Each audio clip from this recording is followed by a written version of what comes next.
Good evening, wonderful people, great Biafrans, wherever you are on the face of this very planet Earth. We welcome you to another exciting, explosive, expository, and revealing broadcast once again on this noble platform of Radio Biafra, transmitting live and direct to the entirety of humanity via a multitude of forms.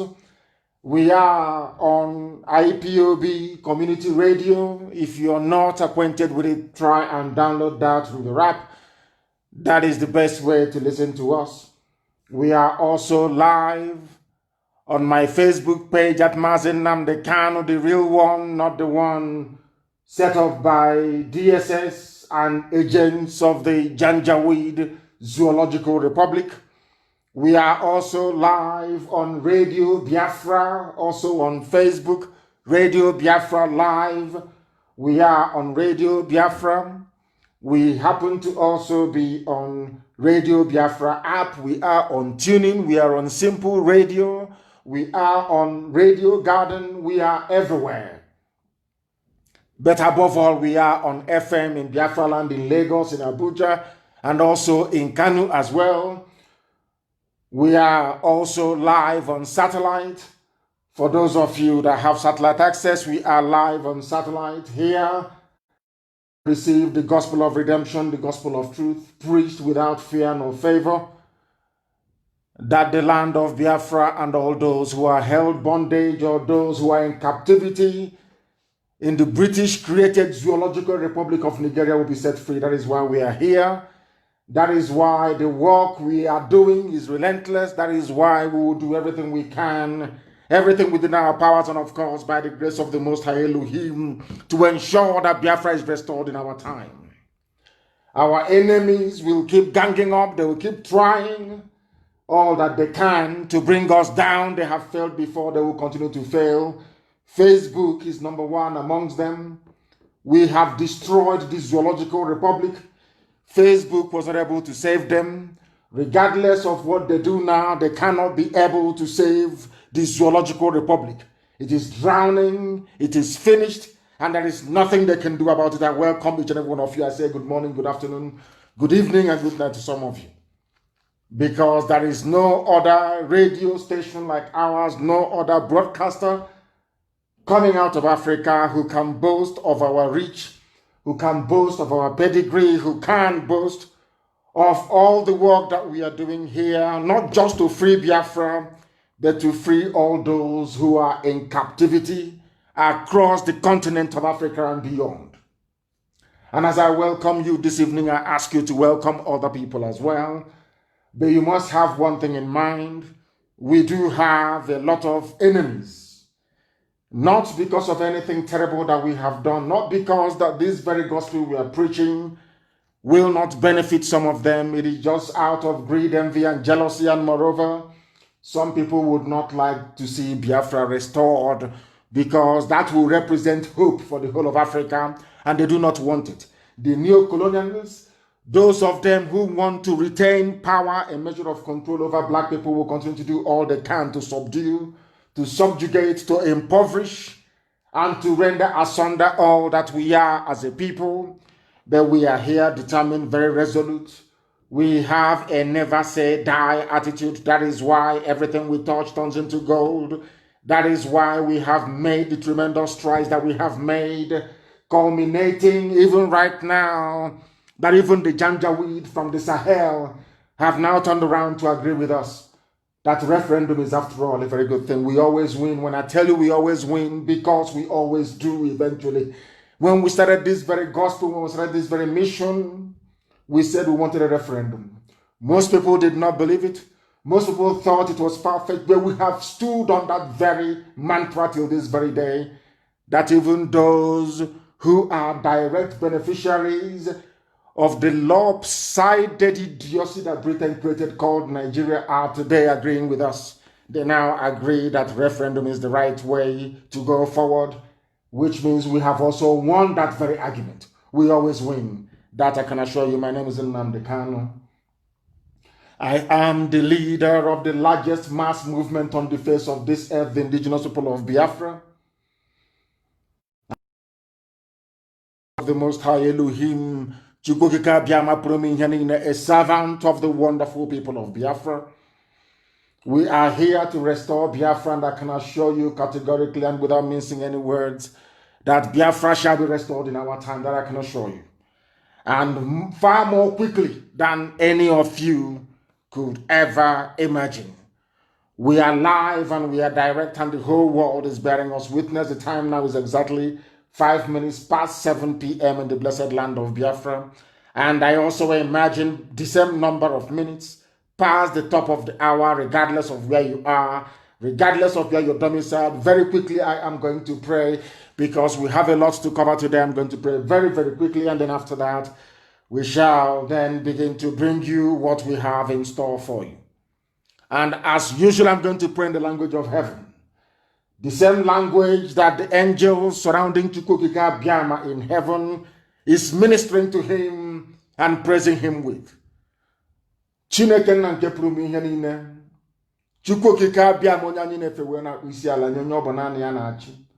Onye ike niile nọ n'ọbara aka ya, Chineke na nke usu niile nke ndị agha. Onye kachasị ihe niile elu. Anyị bụ ụmụ gị onwe gị ka anyị na-akpụ isi ala nye, naanị gị ka anyị na-ekpere ekpere, naanị gị ka anyị na-akpọkụtụte ihe abalị eze ebube dị ngọzi. Anyị wee na-aja gị mma, wee na-eto gị, na-asị na onweghị onye dị ka gị, Chineke nna nke igwe. Ma lekwa ụmụ gị bụ ndị gọziri agọzi, bụ ezinụlọ IPOB n'ụwa niile, bụ ndị tụrụ ugo eze ndị eze, bụ ndị dịnyere ozi ka ha wee gbasa ozi ọma nke ga atụghị egwu mmadụ ọbụla, onye nwe m na Chineke nna nke pụrụ m ihe niile, n'ihi na ọ bụ naanị gị bụ onye kere ihe niile kere eke, mana onweghị onye kere ya. Anyị wee na-aja gị mma, wee na-eto gị, na-asị na ịbụ ọka aka, n'ihi na onweghị onye dị ka gị, Chineke nna eze ebube dị ngọzi. Ọ bụ gị onwe gị hiwere ala nsọ gị bụ Biafra, onye ime eluigwe, wee gọzie ya n'ụzọ pụrụ iche, wee sị na ụmụ gị ga-esi ebe a wee kunie, na onweghị mmadụ ọbụla pụrụ ikunu wee tụọ ha aka n'ihu, na onweghị atụmatụ ọbụla dị nke ọchịchịrị nke ndị iro pụrụ iguzosi n'ihu ha, wee na-asị na onyinye nke nyere ha ya pụta ihe.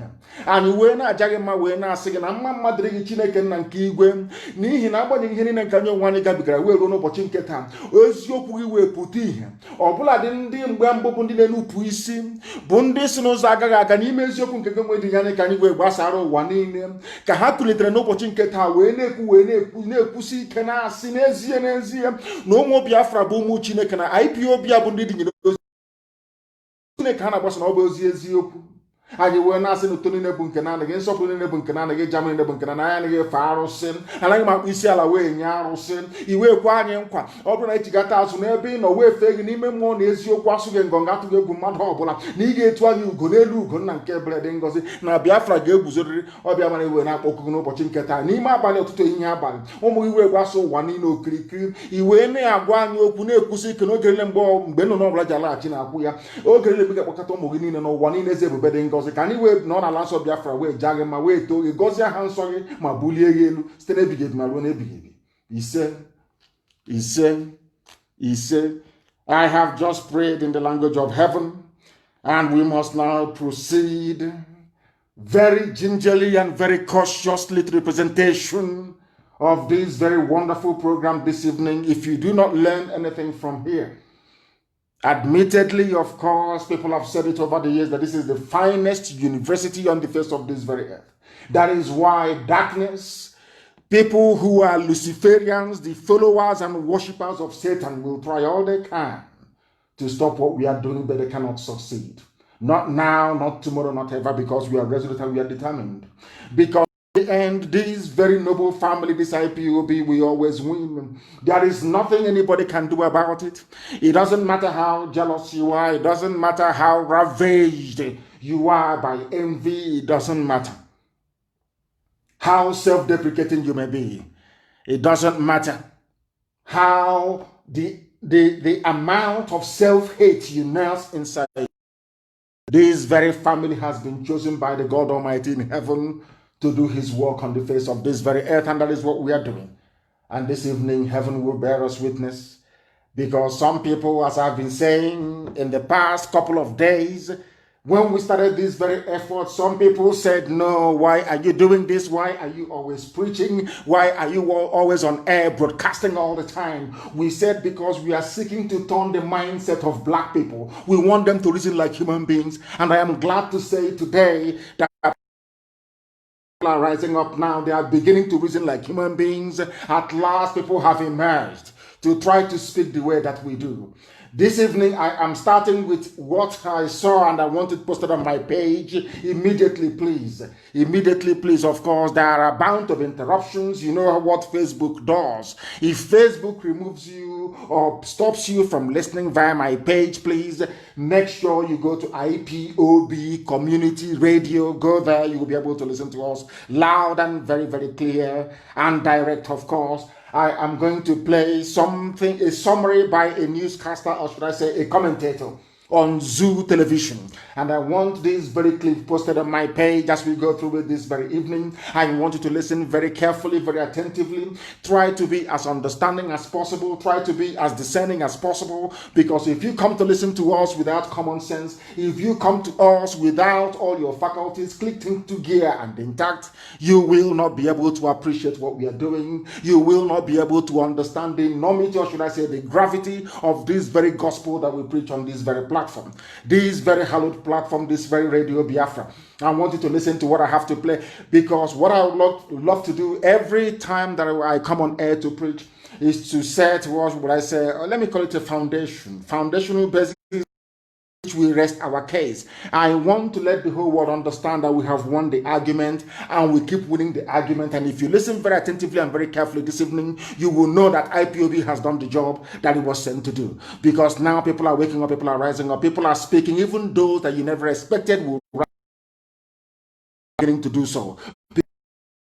Won the argument. This very noble family, this very IPOB, all over the world today, people know that the zoo is dead, irredeemably dead, and there is nothing anyone can do about it. Chukwokikabiama made that possible, but the instrumentality that was used in accomplishing that is IPOB and this very platform, Radio Biafra. It is something that history cannot take away from us. It is something that nobody can take away from us forever and ever. People will record the demise of the Zoological Republic and they will hinge it on the effort made by this very noble family IPOB through the divine intervention of heaven itself. That history may record that we came and we did what we are supposed to do, and the zoo collapsed instead. Now listen very carefully, please. Dr. Nnamdi Azikiwe once said, listen. When two incompatibles meet, they can coexist if only they agree to agree. Yes. Agree to disagree. Yes. But Nigeria, we ever agree. Listen very carefully, please. Ogunye, senior advocate of the masses, recently said, a country does not survive solely because of forced unity. It survives on purpose and fruitfulness. Yes. This Nigerian house, he said, is falling.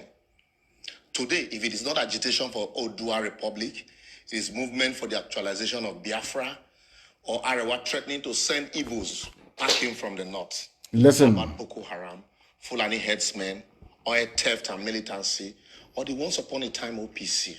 Why is the previous government granted amnesty to militants who didn't ask them for it? The current government sees Biafran agitators as miscreants that must be crushed, while rehabilitating repentant members of Boko Haram.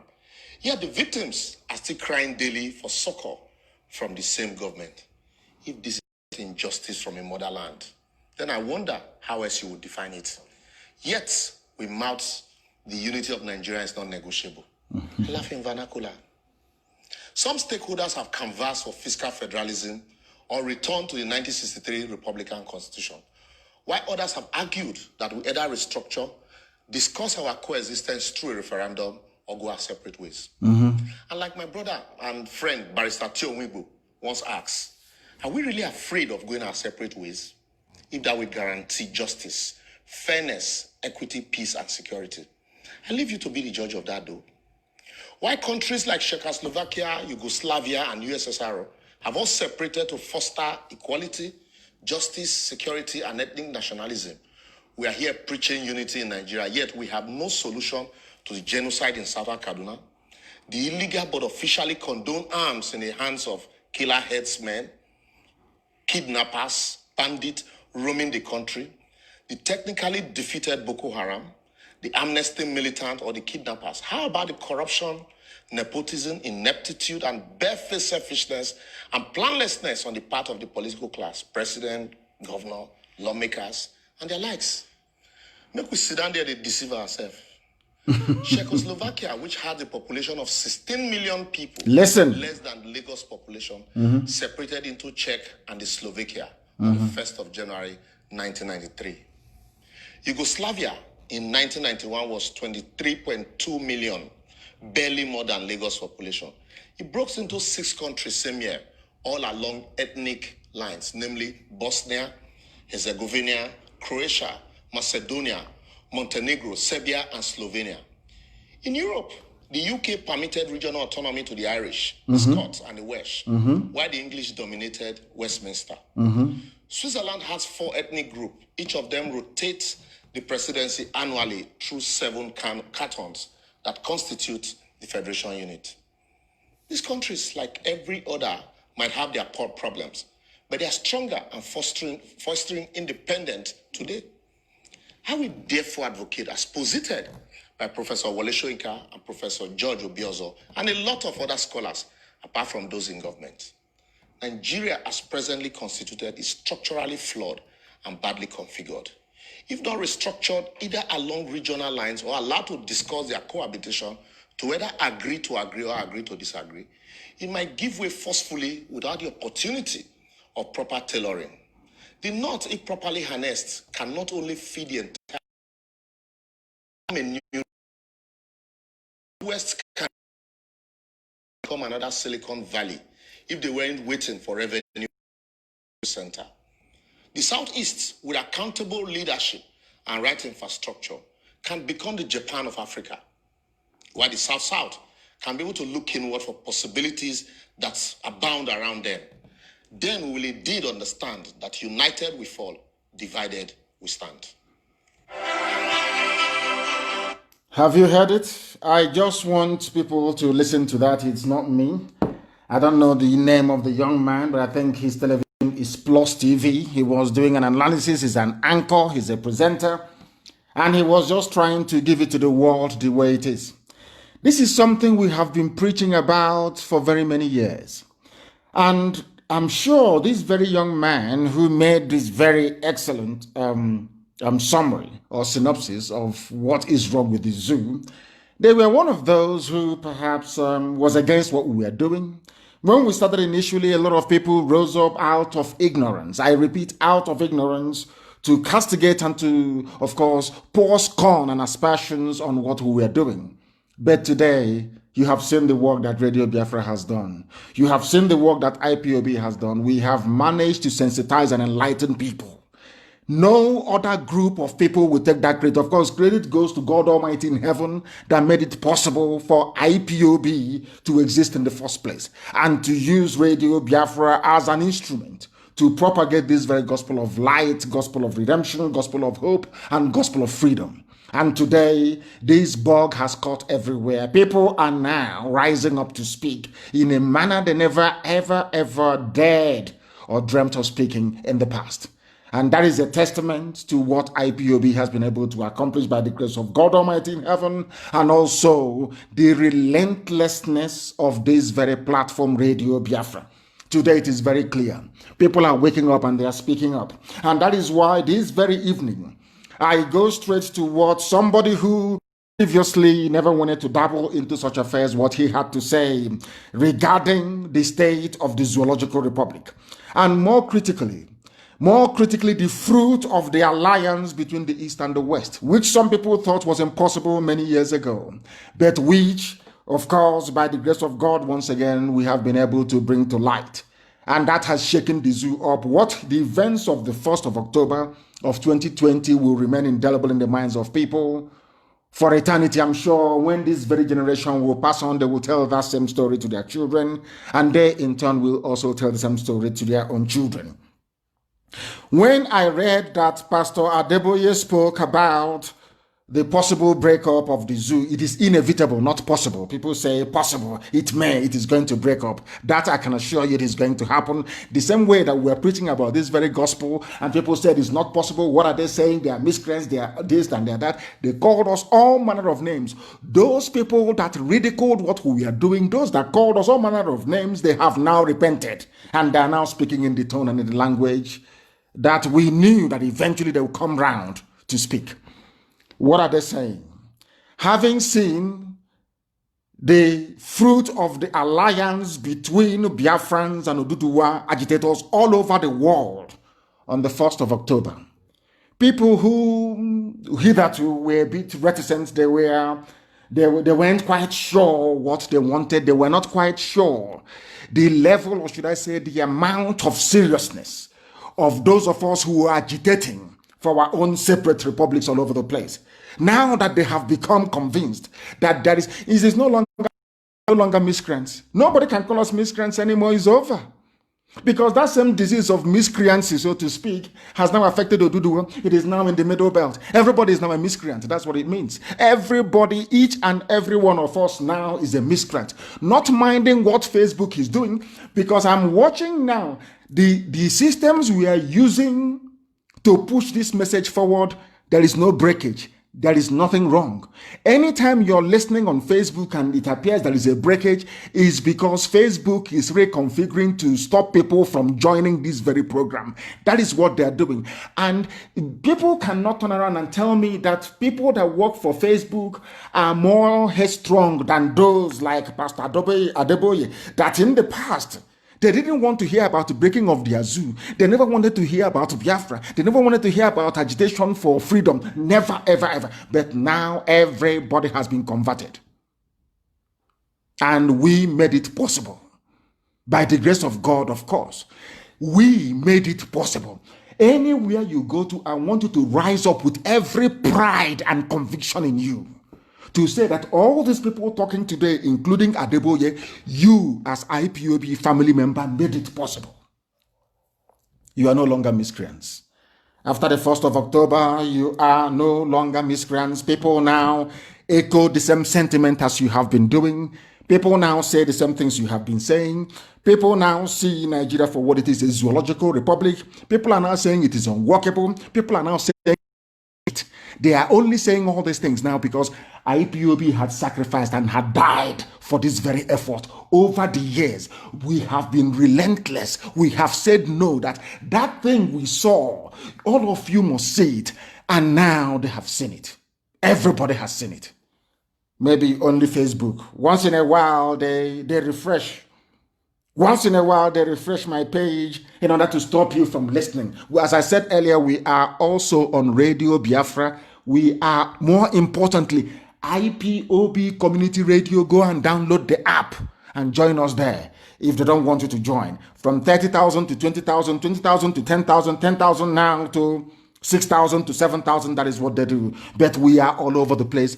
You cannot believe it. This very gospel gets to 8.5 million people every 28 days. So they cannot stop it. No matter what they do, no matter how they suppress, no matter how hard, no matter how cleverly they write their algorithm to convey a wrong, a misleading and false impression about our reach.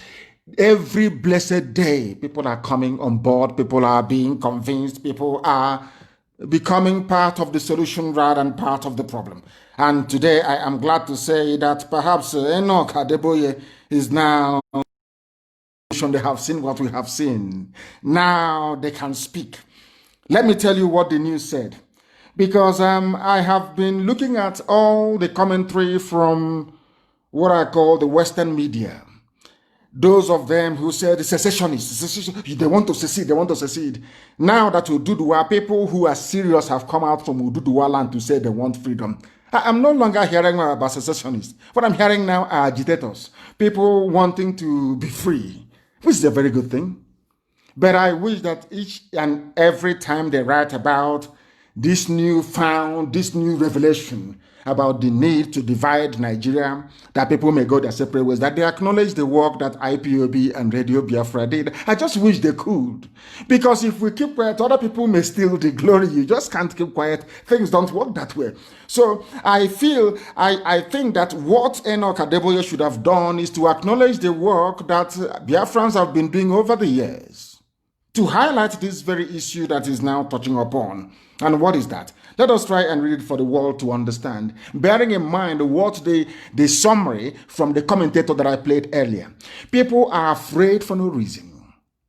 People are terrified and scared of Fulani Janjaweed for no reason. And something came to light today, which I found very, very shocking. I watched Osita Chidokal's presentation. I think it's called The Platform, Zoo at 60. They call it Nigeria at 60. And now he said something that was quite interesting. He said that all the big parastatals and ministries you have in the zoo called Nigeria, the people who are working there are children of permanent secretaries and all the people that you call the so-called elite in the zoo.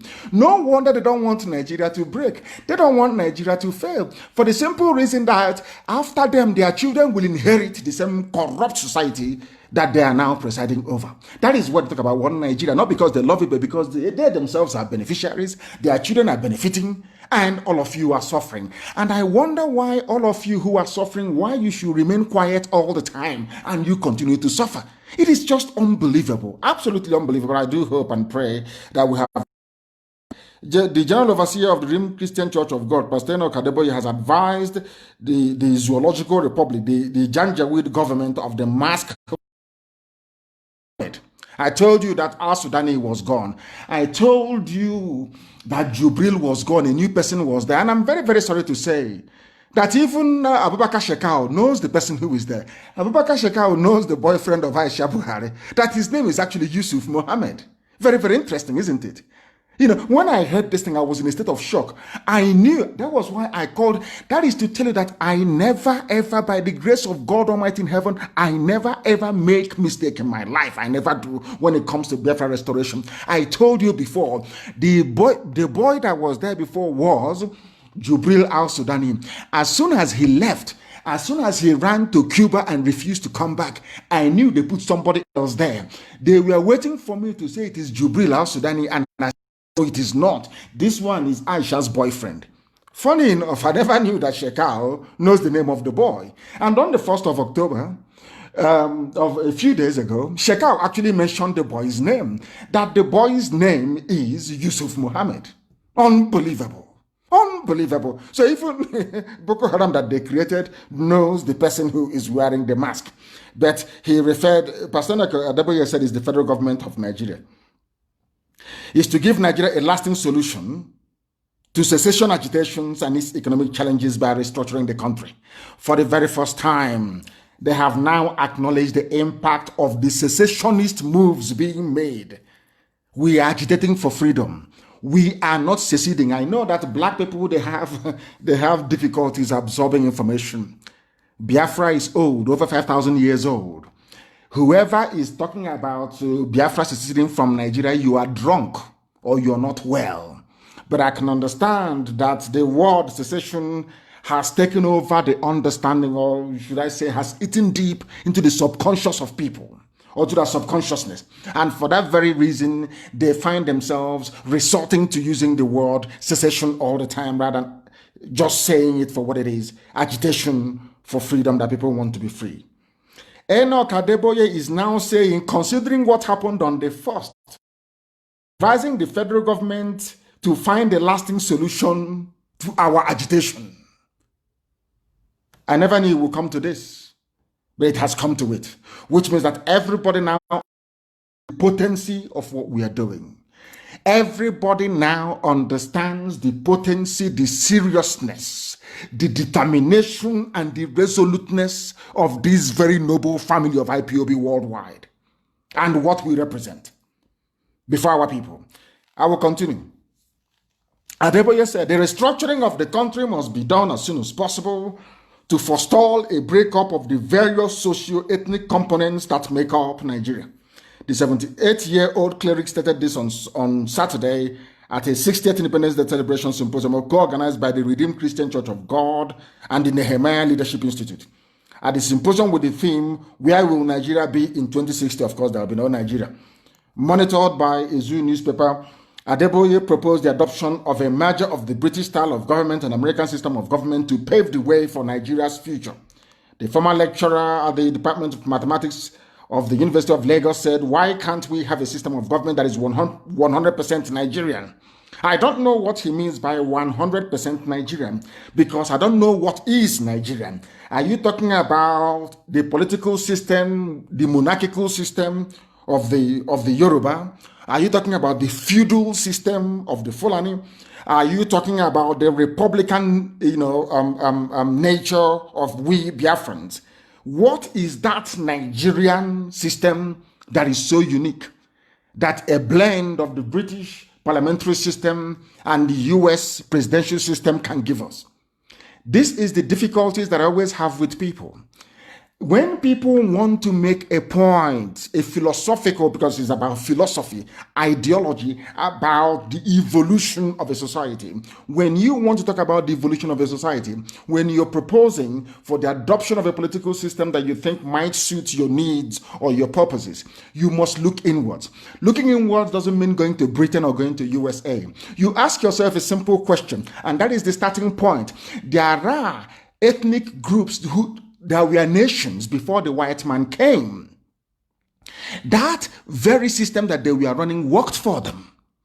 And this is something that I want Pastor Adeboye to acknowledge this very evening. Of course, I commend him for having said the things that he said. But what is very, very critical is that if you want to create something that is uniquely Nigerian, if I can borrow your words, uniquely Nigerian, that thing must recognize the Yoruba monarchical system, where you have the Oba, the Oni, the largest, you have monarchy. In the north, what they have is a feudal system, where one Fulani person is maybe the emir doing rankadede and other people are impoverished. The Hausa people are very poor, begging on the streets. That is their own political system. Where I come from, nobody is a king. Where I come from, we are Republicans by nature. Now, what Pastor Adeboye should be saying is the fusion, the marriage of all these three different socio-political systems into one. I repeat, it is not about going to Britain to borrow, because you don't have the discipline to implement a parliamentary system of government.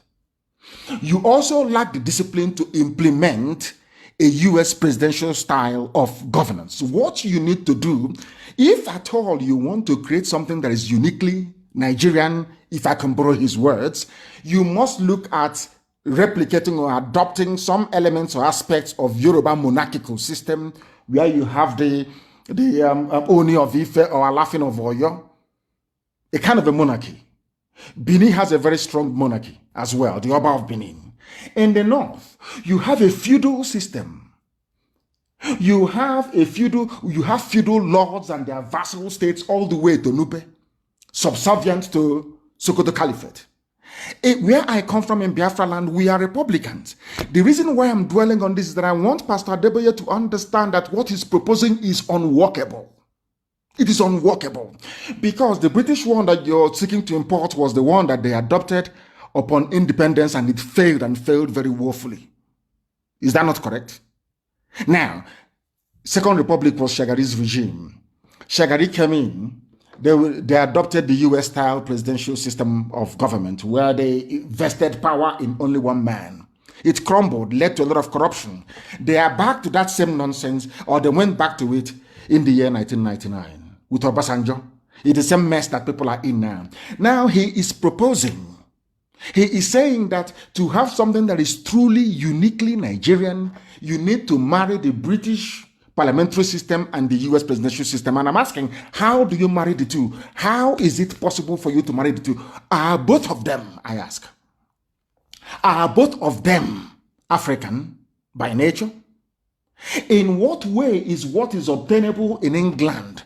How can you justify, how can you transplant that and impose it on people who are not disciplined, people who are not educated, people who are not refined, people who are ethnically bigoted, so to speak, people who are tribalistic in all their outlook, people who are nepotistic.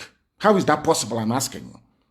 If you want to create something that is uniquely African, or let me say uniquely Nigerian, that thing must take into account the monarchy of the Yoruba race, the feudal lords of the Fulani-controlled Arewa North, and of course, the republicanism of Biafrans. Now, what I want Adeboye to understand, and everybody who is listening to understand very carefully, is that nowhere in the history of the whole world has any society on this earth been able to marry these three unique systems into one. It is not possible. I repeat, you cannot have a feudal system in the north, a monarchical system in the west, and the republican system in the east, and you fuse three of them to become one. It is not possible. Now, let me also make people understand or bring to their attention on knowledge the anomaly, what I call the anomaly of the reference to Nigeria as a republican state or as a republic. Nigeria is not a republic. MNK has never been, not from day one. Because for those of them hampering or clamoring, or should I say, this nostalgia for the U.S., presidential style of or system of government. Let me make this very clear. This is a very sensitive lecture this evening that I want people to understand and listen to very, very carefully, please. America is a republican. Some of you don't know the meaning of a republic. A republic means that all men are created equal and born equal, and all are equal before the law of man. The canon laws that you make. That's the meaning of it. All of you are equal. Now, Nigeria cannot be a republic and you have a Sultan of Sokoto. There's a traditional ruler. It cannot be a republic. Even my late father cannot, in a republic, there should be, my father's stool should not be there. In a republic, you don't have the Oni of Ife. You don't have the Alafin of Oyo. No, of course not. It is not a republic. You don't have royalty. In a republic, it is an anomaly. That is why Britain, when they look at you, they laugh at you, they know you know nothing. They say these are black people, their brains are empty. Why? Because in a republic, there is no royal highness. I don't know if I'm making any sense to people. That is why all the people that call themselves intellectuals in the zoo, those that call themselves the elite, those that say that they went to school, that they're professors, when I say the things I say, they say I insult them. I'm not insulting you, but I just want you to understand that you are not intelligent enough to understand even what you want or what you need. Our dear pastor Adeboye is saying that he wants a marriage of Britain and USA, and if you marry these two together, you may get something uniquely Nigerian. I don't know where he's coming from, and I don't know if in the fusion of these two systems that he's talking about, if that is taking into account the feudal mindset of the Fulani North. They run a feudal state. They run a feudal state. If you don't know the meaning of feudalism, go. Somebody check the definition of feudalism and put it on my page, please, that the world can see. In fact, put feudalism, you put monarchy and monarchical system, that is what I mean. In fact, what obtains in the West, in Oduduwa at the moment, is not even absolute monarchy, so to speak. I think let us say it is something that maybe you had in Italy during the medieval period, where you had the Medicis, you have all these families and all over the place, controlling city-states. But they are crowned heads. Do you understand? In the north, you have a feudal system. And then in the east, you have republicanism. How can you merge those three together? If you ask me to go to the north and bow down before the Sultan of Sokoto, if you present me in front of the Sultan of Sokoto and I shake his hand, everybody will complain he lacks respect. But that is the way the people are. That is how we are. We are republicans. We believe that all men were created equal. But some people believe that not all men are created equal. And you have those people in a place called the Republic. How can you say Republic, the Federal Republic of Nigeria, when in that Federal Republic of Nigeria you have royal fathers? I don't understand it. These are the anomalies that I want the likes of Pastor Adeboye to be able to have in mind, to understand that Nigeria is unworkable. Nigeria can never be together because these systems, nobody, unless you go to war to conquer and to subdue people, nobody in the history of mankind has been able to reconcile three different systems into one. It's not done anywhere. Britain managed to do it, and they did it with conquest. Britain colonized and managed to use conquest, that colonial conquest that they accomplished, to fuse together into one. Now you understand it. So when our dear pastor is talking about something that is 100% Nigerian, that thing cannot be British and it cannot be American either. And as I'm saying this, as I say, this is the very first time I'm actually observing what Facebook is doing. Sometimes I look at what we are, now I can see. Every time it refreshes, every time Facebook will refresh it, and if they refresh it, they press down the numbers. If they refresh it, they press down the numbers. I have never seen this before. This is the only time I'm actually watching this very broadcast like any other person is doing on one of the monitors that we have here in front of us. That is what they do. It got to 7,000, they refreshed it, it went back to 6 point, and that is what they're doing. But does that bother us? Of course it doesn't bother us. We continue to preach our gospel as we have been mandated to do. Therefore, Pastor Adeboye said, can't we have a combination of both to see whether it could help us? He is not sure. He's saying another experiment to see whether it will help us. And we are saying, dear pastor, it is not going to help us because Britain is not Africa. It is not going to help us because the United States of America is not Africa. If you're planning to create something that is uniquely African, you go back to the way you were before the white man came. That should be the basic starting point of everything. This is what I call, of course, he has the best of intentions. He is trying to stop the agitation from overwhelming everybody. And I can assure all these pastors that when we go our separate ways, Oduduwa on their own and Biafra on their own, people will still come to your churches. Please don't panic. Don't think because of this agitation that once Biafra is on its own, you won't have Biafrans going to your church and paying tithe and sowing seed and all the rest of it. They will still be doing it because we are black people. That is how we are wired. That is how our brain is. We are predisposed to superstition. As long as we have people who are superstitious, don't worry, sir. You will get your tithe. You will get your seed. You will get your everything you need. Your offering. You will be getting it. Don't worry about it. But we are going our separate ways. We must go our separate ways. Then should we sit down and have the need to be one people together, then people can sit down and negotiate terms of a union. They can now join a union. For anybody to try to sustain this charade that the white man built, you are causing more harm than good. That is something you must understand. People should not panic and look at their own parochial interest or think, oh, I'm going to lose out, as most of them are now doing. Oh, if I lose out, my children can no longer be leaders of Nigeria and rule people the way that I ruled them. That is what some of them are saying. They want Nigeria to be sustained, that their fraud may continue, and we are saying no to that. It is not possible. Absolutely impossible. So I want our dear Pastor Adeboye to please try and go back and advise this zoological republic, the Fulani Janjaweed government in Abuja, to let them understand one clear, simple fact. Nigeria is unsalvageable. British parliamentary system is un-African. US system, presidential system is un-African. When America wanted to build a society, they never copied France. They didn't copy the UK. They didn't copy anybody. They went to build something very, very unique to their taste. The same thing we should be doing.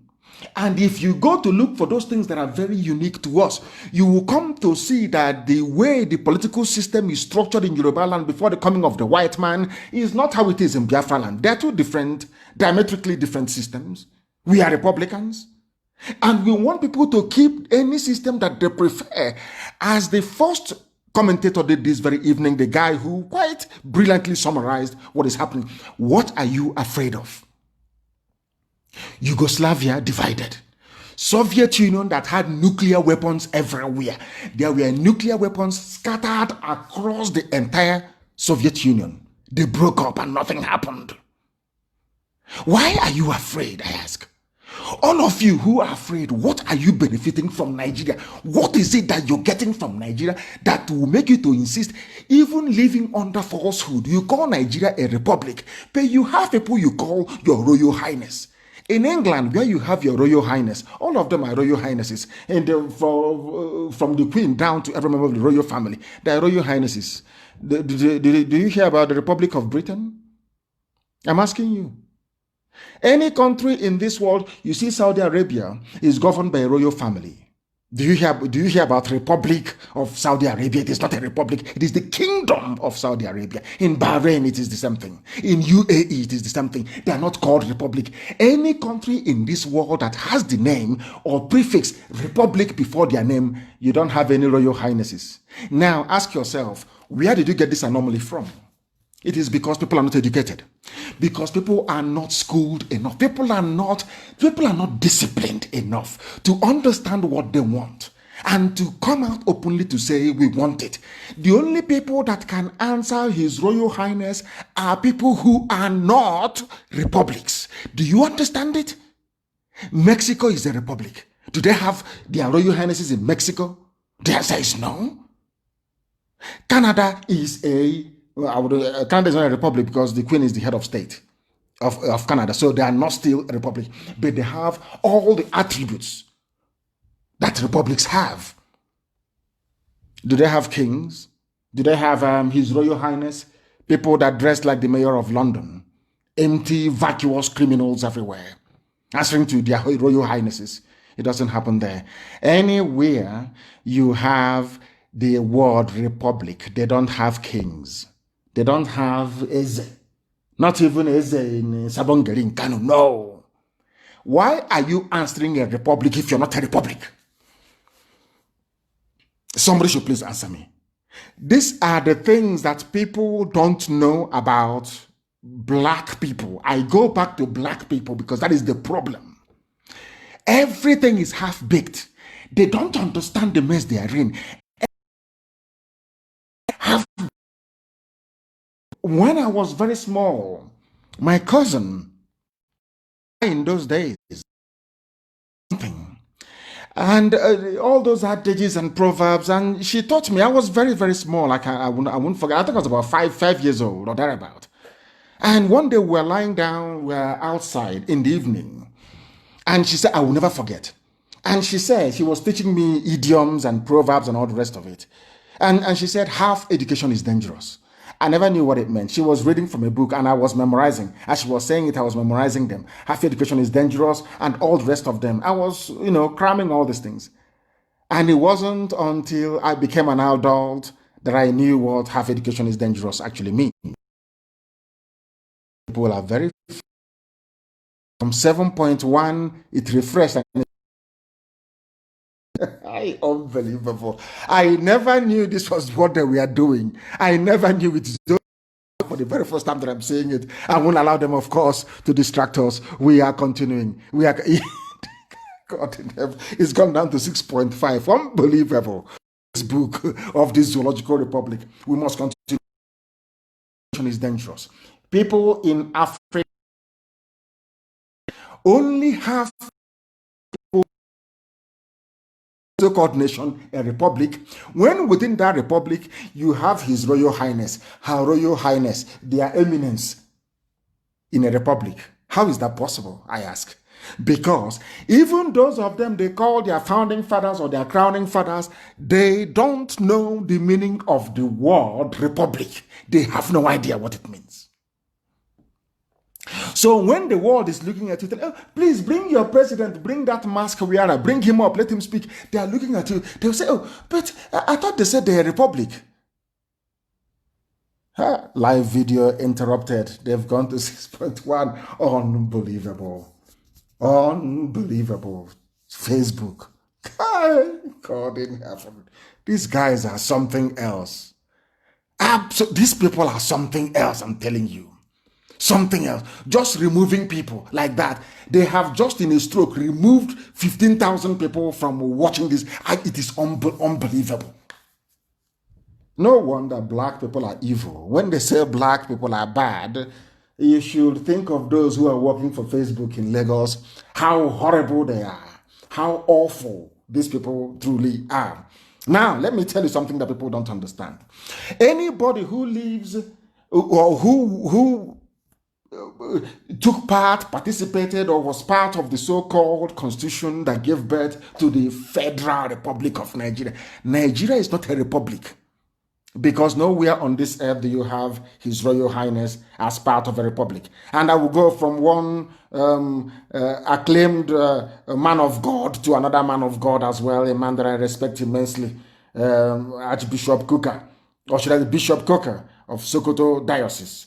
He wrote, I think it was an audio which was captured by a Zoo newspaper, Kuka to Buhari, that is the mask wearer, Kuka to Buhari, Nigeria literally pool of blood, reset the clock before it's too late. The same thing that Adeboye is saying that they're telling him. And I wonder why is it that in the zoo, people have this attitude of always begging for something? Please amend the constitution. Oh, please, can you build road for us? Oh, please, can you pay our bursaries? Please, can you pay our salary? Please, can you pay our pension? Everything is please, please. We are begging you. I'm talking to you. Why is that the case? You are in a republic where power belongs to the people. You don't need to actually beg anybody. If you understand the meaning of republic, you don't need to beg anybody. You need to demand for the things that you want. That's the meaning of republic. If you don't know, it means power belongs to the people. Now, I am asking, why all this culture of begging? You're always begging. Adeboye was begging a so-called Buhari, which is Aisha's boyfriend, Yusuf Mohammed. Everybody is begging everybody. Why do you need to beg him? Why do you need to beg Fulani Janjaweed in Asorok? Why are people foolish in Africa? I don't understand it. Why are you begging them? You can force them to do something. The same way we have compelled them to do something is how all of you must key in or tune into what we are doing to force them, because the power actually belongs to you, if at all you know the meaning of the word republic, if at all you know the meaning of it, because most people don't know the meaning of it, and we are here to let you understand what it means. Now listen, the Catholic Bishop of Sokoto Diocese, Matthew Hassan Koka, has advised Muhammad, that's Yusuf Muhammad, that's the boy's name. Aisha Buhari's boyfriend is Yusuf Muhammad, that's his name. I told you before, Jubril, that is the boy's name, Yusuf Muhammad. Has advised President Muhammad Buhari to look inwards into Nigeria's problem and find a lasting solution to it. But there is no Buhari. I want to let Bishop Coker to know this, and I want everybody to understand this. If you're in doubt, go to my page. Somebody, it's not my video, I didn't compile it, I've forgotten the name of the person who actually did it. I need to give him credit for it. I posted a video earlier today that Facebook, in their infinite wisdom, tried to suppress as much as possible. Of course, they failed, as they will always fail. In that very video, you can see the old. And to make matters worse, the idiot was wearing a mask, or in fact he pulled it down and he was talking, and you can see his the floppy ear, how it was bent. On this earth, there is no other human being on this earth wearing a face mask with the pomo ear, the ear kanda, you know, kanda that we eat, that has no, it doesn't have any nutrition. In fact, it will give you cancer, because they tend to prepare it with car tire, isn't it? They burn rubber. You know, kanda. Somebody, I don't know what is pomo in English or kanda. Somebody should please tell our white friends what kanda or pomo means. I don't know what it means. Somebody should tell them in English language what it means. If you look at the ear of the man, I am talking to Hassan Coker. I'm talking to Bishop Coker, please. Go to my page. You will see the ear of the man. Look at, he took a picture with Jonathan where they were deceiving themselves. Look at his ear. Look at his ear, because Jonathan asked them, why do you bring this man to me? Of course, they'll be shocked how I know this. They said, oh, he's very sick. You know, we need to put up a front. You know, everywhere in the whole world, people have body doubles. And Buhari is very sick. So once in a while, we'll bring out this one to come and greet people. Oh, do you want him to come out and the nation will be disgraced? That was the reason why they are saying, or now they are muting, are saying they can bring Jonathan back. Do you understand? Because Jonathan has seen that Aisha's boyfriend, Yusuf Muhammad, is not Buhari. You can see his ear. Now ask yourself, Jonathan, his ear is not bent. How come Jonathan, they are wearing the same face mask, but Jonathan's ear is standing up, but the ear of this impostor, because it's silicone ear, it is artificial ear, you can see it bending down. Why do people insist on referring to Yusuf Muhammad, Aisha Buhari's boyfriend, as Buhari? I don't understand this, and these are men of God. Bishop Coker is a man of God, a man that I respect immensely. I'm asking him, are you telling me that the God you worship, the Jesus Christ that you kneel down to call upon every day, the same Jesus Christ that went to the temple and drove away money changers, the same Jesus that preached the truth, you claim you're following Jesus Christ and you're referring to that thing in Asorok as Buhari? That's a man of God. You claim you're a man of God.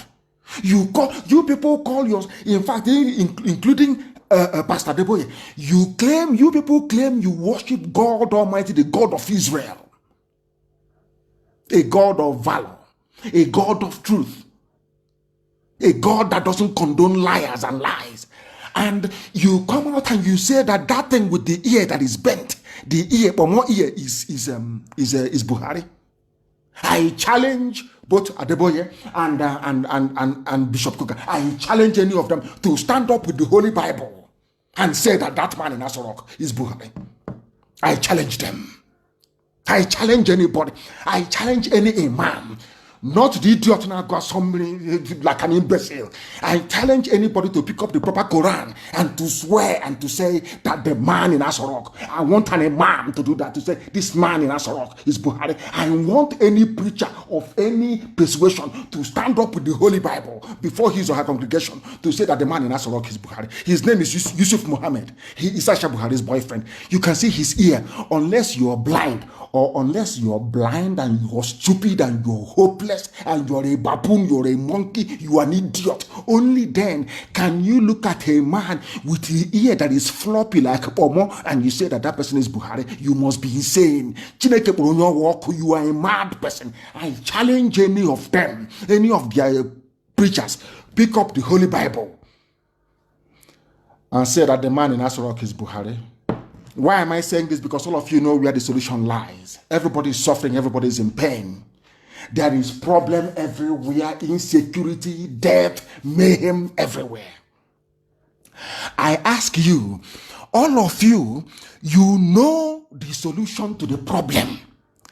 It is very, very simple. Rather than beg, oh, please, can you restructure the constitution? Can you restructure the flag? Can you restructure Abuja to make it look like Kafanchan? Can you restructure Kafanchan to make it look like Akure? All these idiotic debates that people are having, all of you are wasting your time. You are behaving as if you don't have any brain. That is a very simple solution. Simple solution is, if they are serious, if these pastors are serious, all you need to do is to say to Asorok, if you don't restructure, or I wouldn't call it restructuring, if you don't start the process of setting the people free within 4 months, we will come out and announce that the man who is there is Aisha's boyfriend and not Buhari. We will challenge you to come out and to prove that that man is Buhari. Believe you me, 48 hours, everything will change. 48 hours is also... I said 48 hours, everything will change.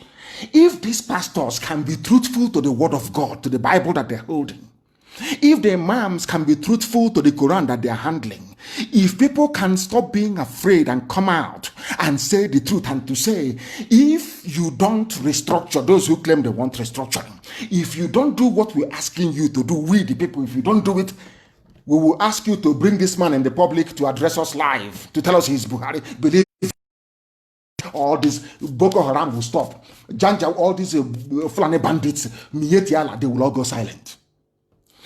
But what worries me is that all of these people, including the pastors, including the imams, they know the truth, but they don't want to go for the jugular because they are benefiting something from Nigeria.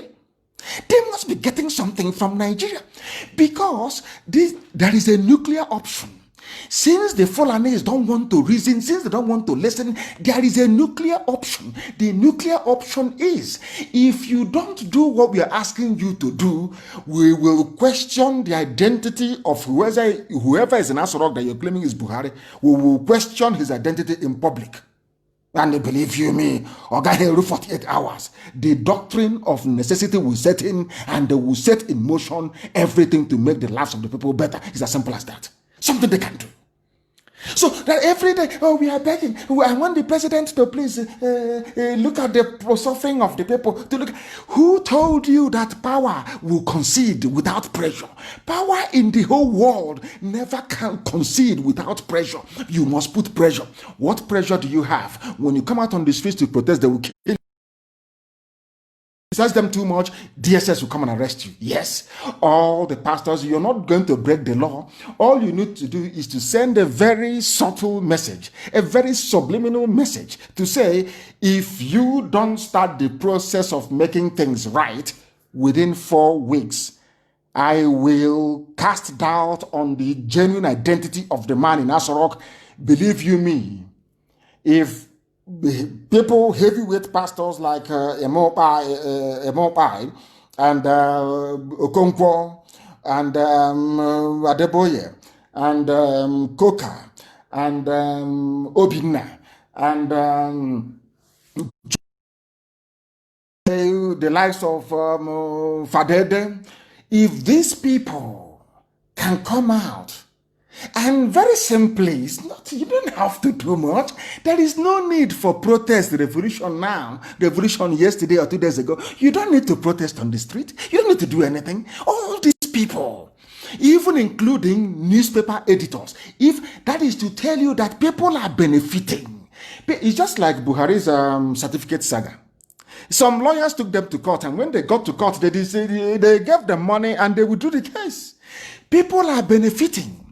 Because you cannot tell me that you have the silver bullet to cure all the problems of the zoo. You see, our God is a miraculous God. God gave Nigerians a cure for their problem. But being black people, this case of Buhari, dead Buhari and all these impostors was what convinced me beyond every reasonable doubt that black people are not intelligent enough to be called human beings. I'm being honest with you before God and man. We are not intelligent enough to be called. Now God gave you a solution. Forget all the nonsense. Forget everything you say in the pulpit is irrelevant. God gave you, because they said God cannot give you a problem without a solution. If God gave you the problem, which is Buhari, God has also given you a solution. The solution is the impostor in Asorok, Yusuf Mohammed. Very simple. What's it going to cost you? Nothing. I want people to rise up tomorrow and to say to Asorok, if you don't restructure, those who want restructuring, we are going for our freedom outright. If you, those of you in the mainstream who are afraid of the truth that you want to restructure, say to them, let the likes of Ohaneze, Pandev, and Afeni Fele rise up and say, if you do not give us restructuring within 4 weeks, if they're afraid, they can go on exile to do it, if they're afraid. Say within 4 weeks, don't give it to us. We will publicly call into question the identity of the man you claim is Buhari, the one with the pomo ear. I'm telling 48 hours. You hear National Assembly will sit on emergency to do everything that you want. It's simple common sense. But you cannot do it in this UG. 2 minutes past 8 p.m. in the land of Biafra, and 2 minutes past the top of the hour wherever you are. We brought you people here where you are now. IPOB, radio, through Radio Biafra, brought you where you are now. This level of consciousness now that people have all over the place, people can now understand they have a problem. Every blessed day, I am saying to Coca, instead of begging, oh, before it is too late, Adeboye is begging, oh, please try and change. It's simple, don't beg. You don't have to beg, because power belongs to the people. You claim you're in a republic, unless you're not in a republic. All you need to do, I'm not asking you to do anything extraordinary. You can write them a secret letter by say, listen to me carefully. This is something that, you know, where we come from, we say we go big. People don't know the meaning of it. They don't know the meaning of it. Yes, the crowd or public is strength. Yes. Now let me put it to you this way. If people want to see a change this week that we are in the zoo called Nigeria, if you want to see a change, let Adeboye not say it alone. I don't want maybe Obinna or Koka to say it alone, or an icon. No. All of you must come out and issue the statement at the same time. And at the same time, are you telling me that the so-called Nigerians or those in Sokoto will allow DSS to go and arrest Bishop Coker is not done. Desmond Tutu, nothing happened to him. These people, they claim they are men of God, but sometimes I doubt it because they see the truth and they turn a blind eye. I want to ask all the preachers, all of you will sign the letter together. And as you sign the letter together, you remain very visible. Oh, are you telling me that the DSS will now mobilize to go to all the states of the Federation of the Zoo, arresting everybody, every prominent preacher? Is that what you're saying? Is that what you're saying? Because I don't understand it. Is that what you're saying? Of course not. They cannot do it. Now ask yourself, what is it that is stopping these so-called powerful men of God from doing what Archbishop Desmond Tutu did against apartheid in South Africa? Apartheid was horrible. It was awful. People were dying. There was discrimination. Everything was bad. The same thing now happening in the zoo. And I'm asking these preachers, these so-called men of God of every persuasion, of every denomination, why can't you come together? I'm not asking you to come out on the street to protest. Simply write a letter to Asorok saying, if you don't do what we're asking you to do, we would have reason to believe that whoever is there is not Buhari. Because if it is Buhari that people voted for, he would have responded or reacted to the yearnings of the people. If you're not doing anything within 4 weeks, we will call for the ratification or clarification of the identity of whoever is in Asorok. Fulani herdsmen will stop. Mietiala will stop. Fulani bandits will, I said 48 hours, 8 hours, 2 days, all this nonsense will stop. Now ask yourself, why are these pastors not doing it? Because I understand the imams, they want to spread Islam to the Atlantic Ocean. That's understandable. So they have a mission. They're all working together. After all, the Sultan is the head of Islam in the zoo, which means that even Ahmed Tinubu is loyal to him, which means that all of them who claim that they're Yoruba Muslims who are against the Oduduwa Republic, they're all loyal to Sultan of Sokoto. They want to see Sokoto Caliphate extend all the way to the Atlantic Ocean. That is what they want. Unless you have brain, unless you have thinking faculty, you cannot be able to comprehend all of these things. Now I ask them, when will you stop begging? When will you stop begging whoever you claim, whoever you say is Buhari? When will you stop begging? It is because of this begging attitude. That is why SARS is going about killing people every blessed day. Today they have released a statement saying, oh, SARS will stop killing people. We are withdrawing them from the road. Same thing they said about taking away checkpoints in Biafra land. Their checkpoints are still there. How many times have they withdrawn SARS before? But you people, you can't reason. Why have they decided to withdraw SARS? Because of the riot, or should I say the reaction of the youths in Ughelli in Delta State. I said power concedes nothing. They killed somebody. If you had allowed them to get away with it, the IG of police wouldn't have issued the statement saying they are now withdrawing SARS from roads and all that nonsense, because people got angry and they rose up. If you don't want to learn anything in life, learn something from it. Power cannot concede anything. Once somebody is holding on to power, absolute power for that matter, in a very impoverished, backward society like the zoo created by the British, called Nigeria, they cannot concede anything unless you force them to. That is something people don't know. You must appealing to them. They are impervious to reason. If you appeal to them, just like a policeman in the UK, when a policeman stops and says, oh, sorry, sir. He says, can I please see your registration or your license? And you say, sorry, sir. Once you say sorry, you're finished. He'll ask you to park very well. Why you say, what are you saying sorry for? Why, if your hands are clean, why are you begging? Why must you beg? You present your driver's license and you say, I don't have it here, sir, and then they give you a producer. Or they can check on the system to see if they have it at DVLA.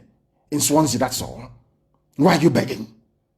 If you beg, you're even in greater trouble. Why are you begging people that you claim you gave power to? You claim they're in Asorok because of you. Why are you begging them? I ask. Because of your begging attitude. SARS has been killing people, you keep begging. Every day you beg, and they keep killing. The only reason why they stopped them today, if I thought they have stopped them, was because youths rose up and was chasing SARS. Because enough is enough. That is how human beings are. Because power will concede nothing until you compel it to. You don't know that? Now, What is happening? I want that video to be played. I want people to understand before I want to put this video on my page, please. The video of SARS killing people, dragging them and shooting them dead. And I am going to tweet it tomorrow. In fact, even this night I'll tweet it. I want it to retweet it over 10,000 times. We are going to tweet this. We are going, Karamonde, we are going to tweet this very video. We want the world to see how barbaric, how evil the police in the zoo are. And there is something that you people don't know. You see this level of barbarism, you cannot do it in the north. You cannot. So people talk about SARS. SARS is another means, another way of reducing the population of young people in the south. This is something people don't understand. Fulani came with a multifaceted agenda. Every armed service in the zoo has been Fulanized and primed to kill in the south. That is something some of you don't understand. The army is busy killing, burning villages in Andoni. In broad daylight, Nigerian army, yes.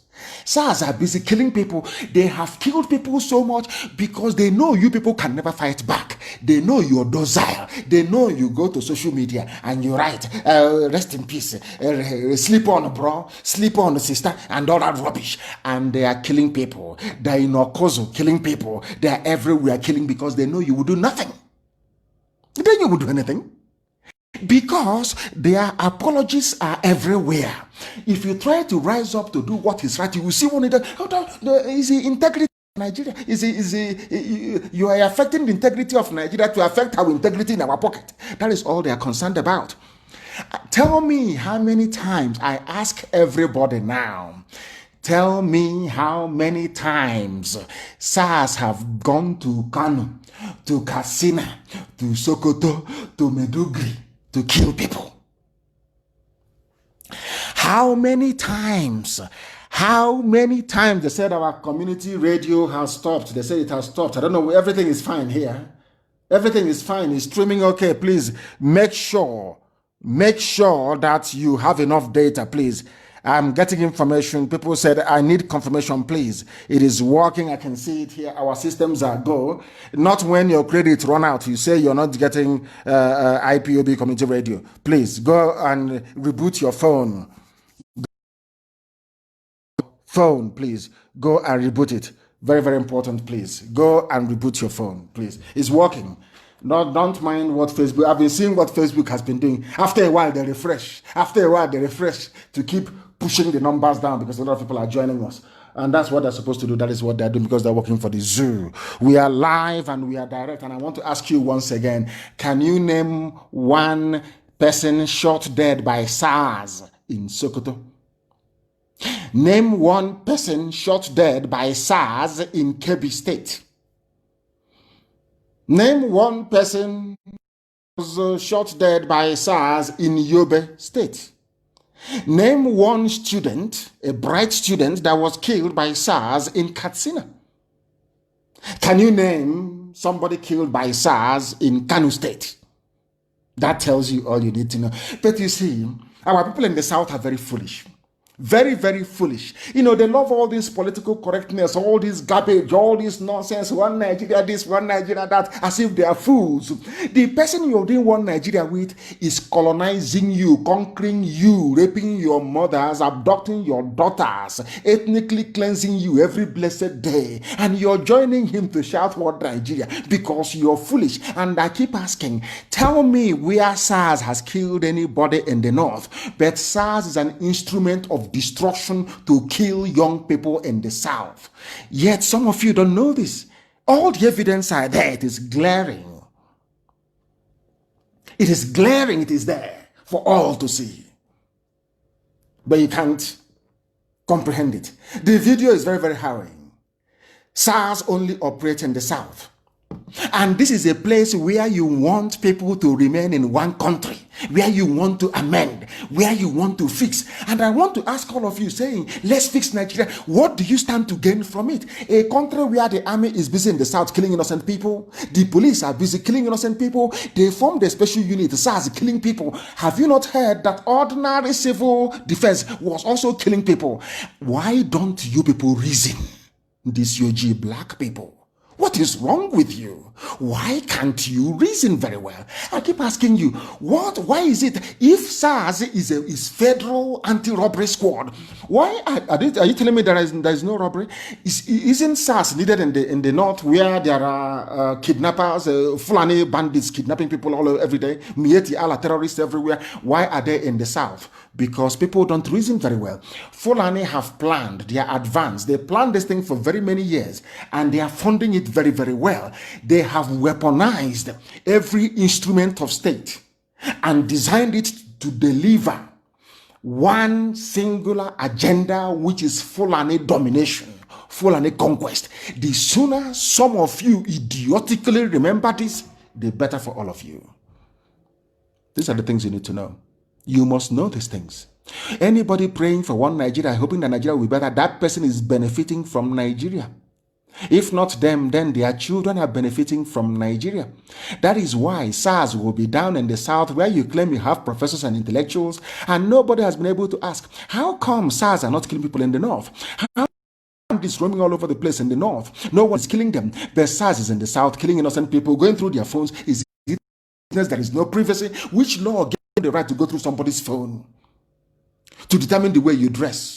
That the way you cut your hair looks like you're a member of a cult. What sort of nonsense is that?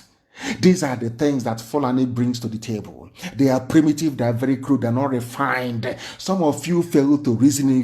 Some of you are playing one Nigeria, you want to be a good Nigerian. I'm detribalized. As foolish as that sounds. Whereas the people you're detribalizing for, they are tribalizing you. Fulani is all over the place. All their people are in positions of power. They remove your people, they put their own people in. You cannot see it because you're blind, you're foolish, you're hopeless. You're a zoo animal in a British zoo. That is to the point whereby they brought in Aisha's boyfriend Yusuf Mohammed in power with mask, which you can see the ear. It's not as if you cannot see the ear that is bent, the pomo ear. You can see it very clearly, but somehow your foolishness and your stupidity will not allow you to reason properly. That is what makes you an animal.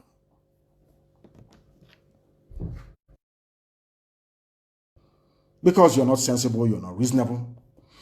And what baffles me is the lies. The way they lie. As one idiot that looks like Oshomole.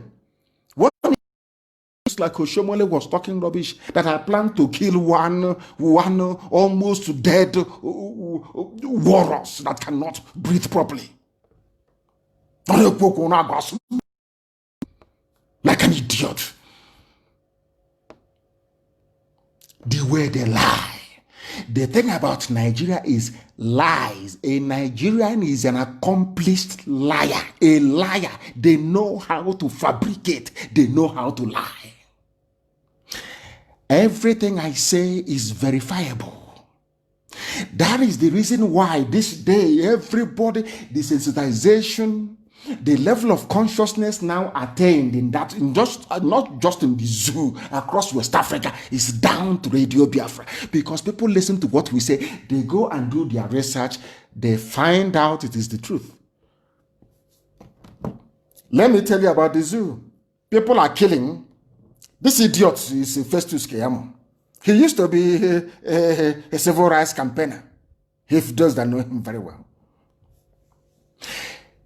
Despite the existence of this video of where SARS was, and I want Festus Keyamo to be tagged to this very video, despite the overwhelming evidence of SARS killing somebody in cold blood, dragging them on the floor and shooting them. Do you know what they said? This is what leads me to believe. Sometimes when I say it with every alacrity, as they would say in those days, and conviction. Mentally deranged. This Yoji, you see black people, they are not well mentally, they cannot reason. Do you know that people after seeing this video of what SARS did, one idiot called Festus Keyamo, who says he's a minister of state, that is to tell, I want to now bring to you the depth of the wickedness and evil in a black person. Why I believe very strongly that Lucifer could be a black man, as they've been painting him to be, and I'll tell you why. This man is a senior advocate. He is supposed to be a man of law. He knows the law. He used to be a human rights campaigner. But because of what he's getting, because of the money he's getting from the government, and because the family is having fun, after seeing this video that is now on my page, I believe, do you know what he said? The victim that was shot in the head, we saw it being shot in the head, is alive. He was not shot, but he fell out of police vehicle, Festus Keyamo, according to Vanguard newspaper. I want the world to understand that this type of thing can only happen in a black country, and I want the world to know that when they say that black people are evil, this is the personification of evil. When people lie, is a way you lie. Believe you me, you know that that person must have descended from the line of Lucifer. This is a type of lie that should end somebody hanging. I'm telling you, this person should be tried and hanged for telling lies. The video is there. You can see the man being shot in the head. Somebody who claims he's a minister came out and issued a statement. This idiot's name is Festus Keyamo, Minister of State, Labor and Employment. He claimed that the incident being seen, that we can see with our two korokoro eyes, two naked eyes, we can see the video. He is now saying that the man fell from the back of a police van. In this video or in another one? I am telling you, I know that black people are evil, but this level, this depth of wickedness and telling lies is unprecedented. Kayamo, he said he contacted the victim's brother and the State Commissioner of Police to confirm the incident, emphatically opined that those officers involved in the incident are not SARS.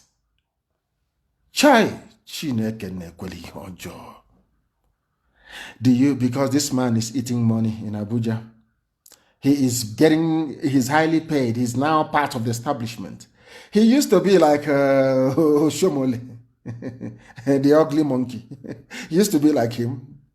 But do you see how they change black people? A few coins. Like those that claim they were freedom fighters. Today they are hoteliers. Today they are renting hostels to students. Today they are building universities all over the place around Africa. But they are freedom fighters. And after seeing all these things, people foolishly call them freedom fighters. That's how you know how foolish a black person is. This human rights lawyer, but today, after seeing this video, he's telling you that he fell from the back of a van, that nobody was shot. And this is a government minister lying as if that is not a grown-up man, a senior advocate of Nigeria, advocate of law. Black people, may Chukwuka Kabiama have pity upon your deadly souls. SARS, Special Anti-Robbery Squad, is a terrorist group. From tonight, we designate them a terrorist group. Killing people, they will not go free. They are a terrorist. They are in Okozo, in Anambra State, eliminating our people, harvesting their organs. That is what they do. They kill. They disappear people. They harvest their organs. They send them to India. And some of us are not well. We now go to India to go and take organs harvested from victims of state crime. That's what they're doing in Okozo. Okozo SARS should be closed down. Completely shut down. There should be no SARS in Anambra State. I'm warning them now, there will be no SARS in Anambra State. There won't be any, because Okozo SARS is where they are killing our people. And I want the name of the man who is in charge of Okozo. And I understand that they have recruited some people from Anambra, paying them 20,000 naira every month to help identify those that SARS will come and kidnap, kill them, cut open their stomach, take all their organs, and then ship to India for money. That's what they're doing. SARS in Okozo must close down. Don't say I didn't tell you. SARS in Okozo must, M-U-S-T, be shut down. SARS everywhere in Biafra land must cease operation. Wherever we see SARS conducting any operation, we will regard it as a terrorist act. And we are at liberty to defend ourselves. There will be no SARS in Biafra land. From tonight, anywhere there is a raid conducted by SARS, people stop to search their phones taken from them or their cars stolen, because SARS, they are actually criminals. That's who they are. We will treat such as a terrorist incident. Don't say we did not warn you. This SARS, made up of Fulani people, they have recruited some criminals from the south. They have been killing many innocent people and a few foreigners for that matter. Steady attack every blessed day. And I understand that the SARS in Okozo are busy taking people, IPOB family members, taking them to Okozo and killing them in Okozo. I hope people are listening. If I hope you're listening what SARS are doing. As you're here, the pig in the creek, I hope you're listening. You can no longer breathe properly. You can no longer walk properly. You have stolen so much money as a freedom fighter you claim you are. You are a thief. You are a rogue. You can hear now. Before you go and do your video for your masters, your Fulani masters, before you do video for them again, so that you can impress them. I hope you're following. I hope you are listening very carefully to what they are doing, to what SARS in Okozo are doing. I hope you are listening. Hey, these people are attacking our system tonight. We are finishing them and they are attacking our system. I can see it from here. The lines are now, the color is now orange. It's no longer green. It's gone green again. It was orange a while ago. They're attacking us. But of course, they're wasting their time. We are more than formidable. We are more than formidable. We are exceptional. And they must understand it. We are exceptional. And they must understand it. We want to make it difficult for them, very, very difficult for them, so that they cannot be able to attack our systems. I have seen where some of the reason why they are attacking our systems. I have seen it, and we are going to make it very, very hard for them to do so. In a few seconds, they cannot be able to do so anymore. We have fixed it. They can't attack it. Facebook can do whatever they like because it is their platform, but trying to attack our systems, of course, they have failed. They have failed very woefully. It is trying to reconnect. Our systems are trying to reconnect. It is going through what it calls a transition. So there will be a disruption on FM. There will be a disruption on the app. But I can assure you that very, very shortly, we shall be live once again on those platforms, and they will not be able to tamper with it again. They will not be able to tamper with it again. It is coming back on stream right now. And I believe that it is come back. I believe it is back now. It is back. It will take maybe about 30 seconds for it to reflect, for my voice to reflect on the FM and also on satellite and our app ultimately. Our app ultimately, yes, I believe that it is going right now, and that's it. They're no longer able to tamper with it anymore. That platform is now secured. They won't be able to tamper with it. We must proceed this very evening. We are warning SARS and all those Mandela Hotel, those who freedom fighters that want to be like Donald Trump, building hotels all over the place. Before you go and do your next video, I want you to warn your friends in SARS or Okozo for that matter. SARS or Okozo must be shut down. Must be shut down. SARS or Okozo must close. Because they are killing people there and harvesting their organs. That's what they're doing. SARS, Okozo. And that's, you know me, I can't allow that to happen. It won't happen. They are the ones killing people all over the place in our land. SARS are the people killing because their mission is to fulfill the purpose for which they have been set up by their Fulani masters, which is to come and to kill. They rob, they steal, they are the armed robbers. They claim that they are the one, the hypocrisy of Nigeria. They claim that SARS, they are there to fight armed robbers, but they're the ones who are the armed robbers. They are the ones killing, they are the ones pillaging. That is why our media person in Oba federal SARS are busy molesting and arresting family members in the community in Iguacha with the help of the Obe Akpo youth leader, once somebody called Chinyan and Wampa. He is the one reporting people to SARS, and SARS are coming to his village. That is the thing about the South. These people from the South, I don't know what's wrong with them. Maybe sometimes I think you people deserve to be colonized by Fulani people. The way you behave, way saboteurs. I don't know why you come out to betray. To betray is in your system. That's all you do. Betrayal. This one went and called SARS to come and arrest people in his village. The people he's calling are those who are in the farms raping his mothers. He's calling them to now come and kill his brothers and his sisters. And you're telling me that our people are normal. Most of our people are not normal, but we shall find them. We'll find them. Every saboteur, of course, will find you. Don't worry about that. After all said and done, we are always right. After all said and done, we are always right. If somebody said to some people before that Arewa Consultative Forum will come round to the position of IPOB, none of you will believe it. And for the very first, I wouldn't say for the very first time, on occasions, Ohanese have been, should I say, compelled to do the right thing. I like the response that Nyanwodo gave to them. Nyanwodo said to Arewa Consultative Forum, this thing you're saying now is what IPOB has been canvassing for. In other words, you came for Operation Pattern Dance 1, Pattern Dance 2, Pattern Dance 3, Operation Crocodile Smile, and all the rest of it. To come and crush, as that idiot, when Jubril came, they gave him the mask. You were saying, go and crush them. Crush every opposition, challenging the integrity of our nation. They failed to tell them asking for referendum. IPOB was asking for referendum. Do you know the irony of the whole thing and the beauty of consistency is that eventually people come round to your position. After many years, because of this referendum, they came to kill us, not once, not 2 times, not 3 times. But today, the people that sent soldiers to my house to kill me are today saying the same thing, that they too want referendum. Isn't that very funny?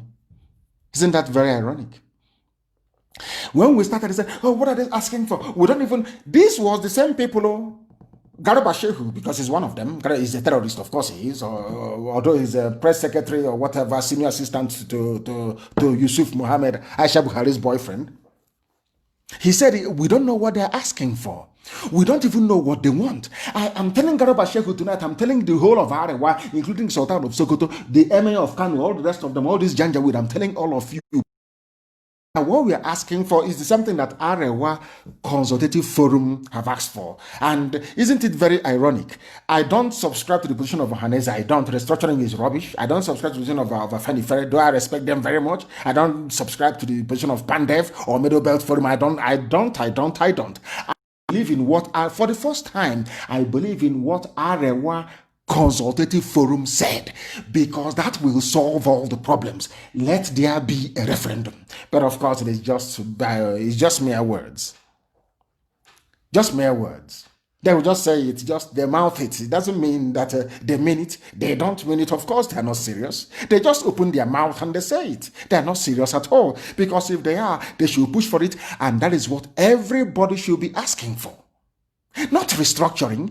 Anybody asking for restructuring has something to gain from Nigeria. They are benefiting, their children are benefiting. That is the only reason why. People, why don't you ask the people what they want? I am a Democrat. If tomorrow people go and vote and say, oh, I want to remain as part of one Nigeria, oh, bye-bye, oh, well and good. I will never bother anybody. Why don't we allow the people to decide? Now, Arewa Consultative Forum has come round to the position of IPOB. The same position led Arewa, what's his name again? Is it, what's that, one of those glorified Alamajiri? What's their name again? It says, every time the Second Republic lawmaker. What's his name? Somebody should give me his name. There are 2 of them in the north. They're always talking rubbish. from Arewa Consultative Forum, or is it Northern Elders Forum? I don't know what it is. You know them? Is it Tanko Yakasai and the other one? Two of them. Have you seen where they have come to? I want to let Tanko, all those people talking rubbish against IPOB from the north, I want you to hear what ACF said, Arewa Consultative Forum. We can have a referendum on whether we want Nigeria's continued existence. We don't have to go to war. Are you hearing from Arewa Consultative Forum? These are the people that Britain gave Nigeria to. I don't know if people can understand what I'm saying. The people that Britain handed Nigeria to are now saying that let us have a referendum. Which people made it possible? IPOB. Indigenous people of Biafra. Consistency and resoluteness. After killing us because of the same referendum, after shooting us dead every time, incarceration, imprisonment, they have now come round to say we want a referendum, the same thing we asked for in the beginning. And for the Wood actually stood up and said yes, IPOB has been. I was shocked when I read it. Let me see if I can go through and see where. In fact, those are the things they said. The particular one that had that Wood made that very comment will be published very, very shortly. It will be published very shortly. But Arewa Consultative Forum gave a press statement or interview, so to speak, and said they now believe in referendum. The same thing we have been campaigning for. The same thing we've been asking for. The same thing that led to the death of many people. They killed us because of referendum. Now they have agreed that there should be a referendum. Arewa Consultative Forum. That tells you that we have turned things around because the zoo is very bad. Their former vice president is Atiku Abubakar. He issued a statement saying that the zoo, Nigeria, is in dire need of healing. Everybody acknowledges that there's something wrong. Atiku himself is Arewa, is Fulani. In fact, and for even those shouting for their Igbo presidency, you know that Atiku is coming out again, and that's is a bye-bye to all of you, isn't it? All of you, like Dave, sabotaging our efforts. Dave Umahi organizing, calling Nation newspaper to go and photograph them, saying, hey, boy, you flopped. I'm laughing at them. The same boy that we have evidence everywhere that people obeyed. You went and paid some people and gathered them in a market. You paid them money, gathered them in a market. And I feel sorry for those people. I feel sorry for them because they are the ones that their villages are being attacked. You're the ones that your mothers are being cut into pieces under the watch of Umahi, and he has done nothing. Umahi has done nothing to protect any of you. He will pay you money to come out and open your shop in one place. You congregate. He will call media people, Lagos-based media, to come and photograph you, saying, "Oh, it is if not for the love that I have for our people." For Biafra, I will allow Miyetti Allah to overrun the whole of Ebonyi State to give as an example to teach you people a lesson. I don't know how I can't even understand the way some of you behave. I don't understand it. Somebody will come and give you money. When Miyetti Allah comes, when Fulani terrorists comes, when all these people, headsmen, they come and they are killing you and raping you in the farm, will Umahi be there to save you? You start calling IPOB, saying, oh, they are here, come and help us. Why can't you people reason for once? What is wrong with you people? What is wrong with you people? This is an absolute shame, an absolute disgrace. I think he's saying that things are bad. And he said, I am appealing to separatist groups to lay down their arms in the interest of the nation. Which stupid nation, I ask Atiku? The one you joined in 1961? Which nation, I'm asking Atiku? Is it the one that Adamawa joined in 1961 as a result of referendum? Is it the one you're saying, I should lay down my arm? I don't have any arms. All I have is the truth that Chukwu Kikabiama gave us, that we must preach. That's what we are doing. Why are you appealing? They said, he also said force alone wasn't enough to defeat separatist agitations in Nigeria, and then the government should, you have killed us at on board, they stop us. If you know that black people, they are not educated, they're not well read, they're foolish.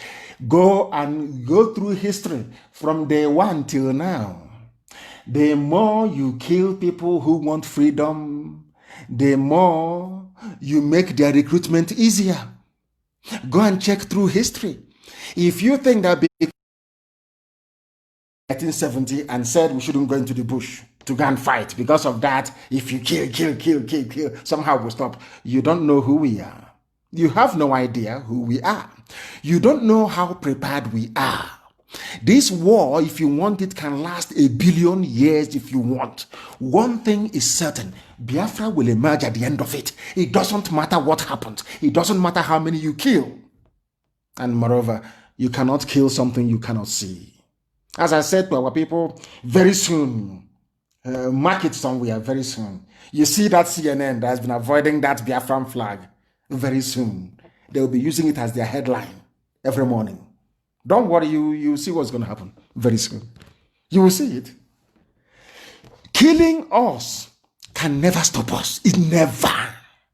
Instead, many more will come out. You are killing us. When Pastor Ngila said, dialogue now, you said no, he's a Nnamdi Kanu, that misclass that is. Now Oduduwa has risen. And very soon Middle Belt will come. And it is over. Game over for the zoo. Fulani, you have nothing. Fulani, you're going to suffer. You are going to suffer. Your children will ask you what happened. How did you squander this? You will tell them, I was busy forming SARS. I was busy sending Buratai and his army to go and kill them. Go and check throughout history. Hitler killed 6 million Jews, thinking that after killing them, that nothing will happen to him. He didn't know that he was inadvertently setting up the state of Israel to reemerge, as God willed it, in the holy books. If you don't know, go and read Leon Oris's Exodus. You will see it. Precise prediction. So rather than killing Jews and making them subservient to Germans or to the white supremacist Aryan race, as he called them, the most strongest nation on the face of the earth emerged in 1948 as a result of the killing of innocent people. Now, I want Fulani to understand something.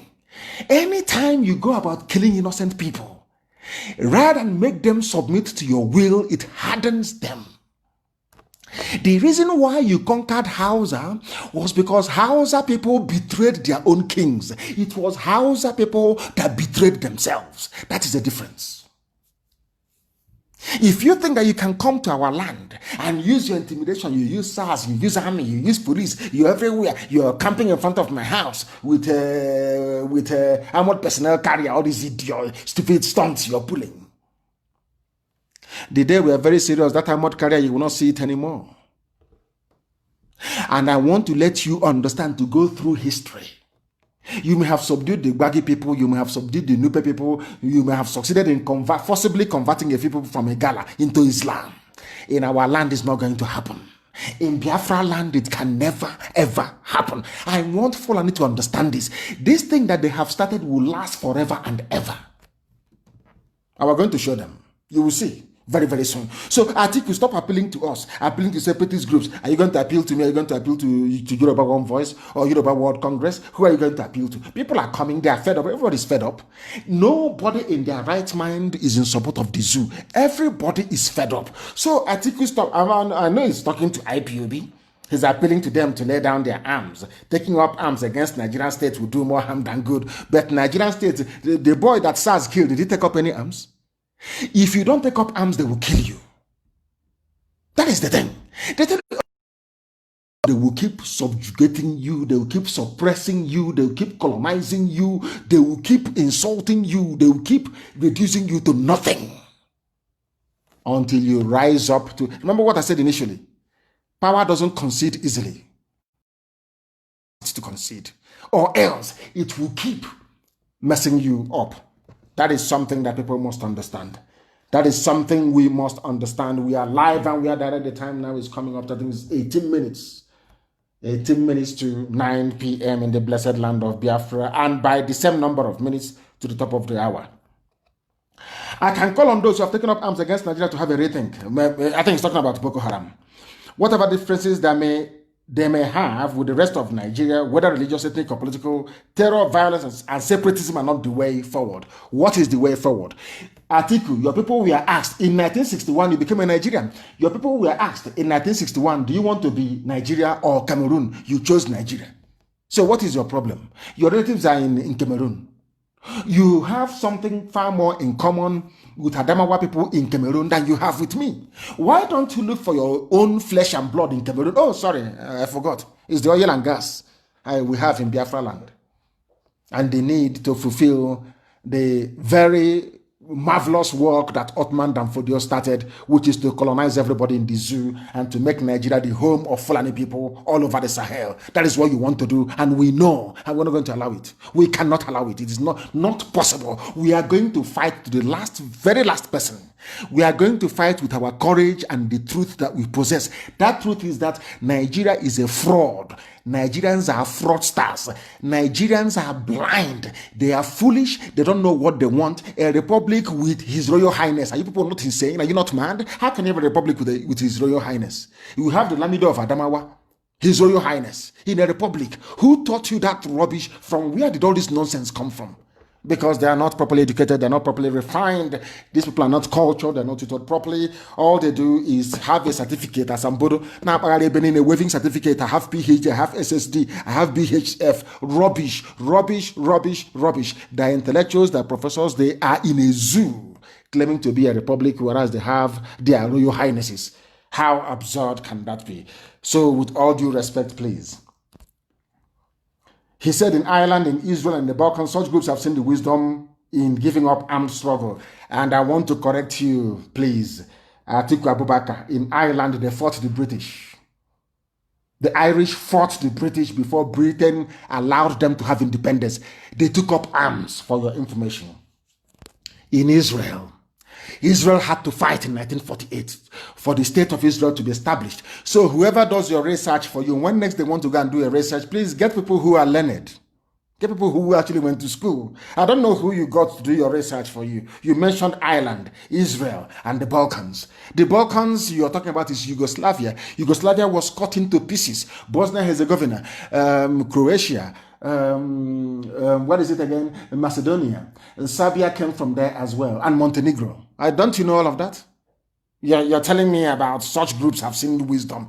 But you didn't hear when Bosnia was fighting Serbia? You didn't hear about the Srebrenica massacre as a result of the war? You didn't hear about the shelling of Sarajevo? You didn't hear? Who did these people actually employ? Who are these people? Who do you actually employ to do your research for you? Unbelievable. But anyway, I think you want to say we cannot defeat separatist groups by force of arms alone. We can only defeat separatism by making all Nigerians feel they belong. Now things are happening. You know all those, I remember in those days, excuse me. I remember in those days when the hotelier, the hotel builder, the mic merchandise of Biafra agitation, when they had a meeting with Al Mustafa and all the rest of them. They said they were doing a collaboration with our Yoruba brothers, and they signed up to one Nigeria. We have now formed our own alliance with our Oduduwa brethren, and the zoo is vibrating. Now the world knows who is real and who is fake. Very simple, isn't it? Very, very simple. That's how you judge people who are effective and those who are not. Now everywhere is vibrating. Because we have made it abundantly clear. We are not going back. We are not going back, not 1 inch. We must divide. After dividing, then bring that thing that you want us to discuss about unity. Then everybody with clear eyes can now discuss unity. But before you discuss any unity, there must be division first. And that division is going to happen whether they like it or not. And as I said to Fulani, by the time this war is over, you will lose Sokoto. You won't be there. They will write it down on a piece of paper. By the time this battle is over, you will lose Sokoto. You will not be there. Gobe will be returned to Hausa people, if at all they have the courage or the conviction to be able to fight for what belongs to them. Nigeria is not a nation. Atiku said, as a nation, we asserted our independence. You have no nation. Nigeria is not a nation. You have no independence. What you have is flag independence. The name Nigeria, you don't know. It doesn't even exist in Fulbe language. It doesn't exist. So Nigeria is a British creation, not created by black people. We should stop being foolish and deceiving ourselves, talking about nationalism and Nigeria. Nigeria is an exclusive product of the British. Has nothing to do with black people. Anybody trying to claim ownership of Nigeria is an animal. Because those that created the zoo, that was what they had in mind. That is why we call it a zoological republic. That was what they have in mind. There will be no healing in Nigeria. Not now, not tomorrow, not ever. Until we go our separate ways. We must go our separate ways first. Then if you start doing your healing, if at all that is what you want to do. But for us, we are not interested. We are not interested. And the Fulani is the thing, they're very clever. They have gone to do the work. Remember here in Biafra land, they have what's it called again? They had Reni Pub, and I said, oh, they have divided. There are factions in IPOB, and I said over my dead body there can never be any. Not now, not tomorrow, not ever. We swallow our enemies alive. Nobody can dare try it. They have gone to Yoruba land. Muslim students reject to do the War Republic. These are people groomed by Sokoto Caliphate. I warned them in the beginning. I warned my Yoruba brethren in the beginning. The problem you will have will be Yoruba Muslims. That is the problem you will have. But I thank God in heaven that today there are Yoruba people who are Muslims who are championing the separation of Oduduwa land from the Zoological Republic. They went and raised those who are loyal to them. Muslim students reject Oduduwa Republic. What they want to do is that they want to start a religious war in Yoruba land. They Fulani think they're very clever, but they don't know how foolish they are. Fulani, you have forgotten that Yoruba people they went to school, they're learned. By saying Muslim students reject Oduduwa Republic, what they want to do is to stoke the embers of religious intolerance. Yorubas have been doing very well. They don't have any of these stupid problems they have in the north. Christians and Muslims coexist side by side for centuries, no problem. Do you see the way Fulani behaves? Do you see how they reason? Now, bringing Fulani Muslim students to reject the Oduduwa Republic means what they are saying is if you're a Muslim, you must rise up. After all, the Sultan of Sokoto is your spiritual leader, and he wants one Nigeria. Now go and do your work in Yoruba land. They call them. These are fake groups that they raised. They gave them some money. Gave them cash to be talking rubbish. And that is exactly what they're doing. People from the south, as I said before, people from the south, that is the way they behave.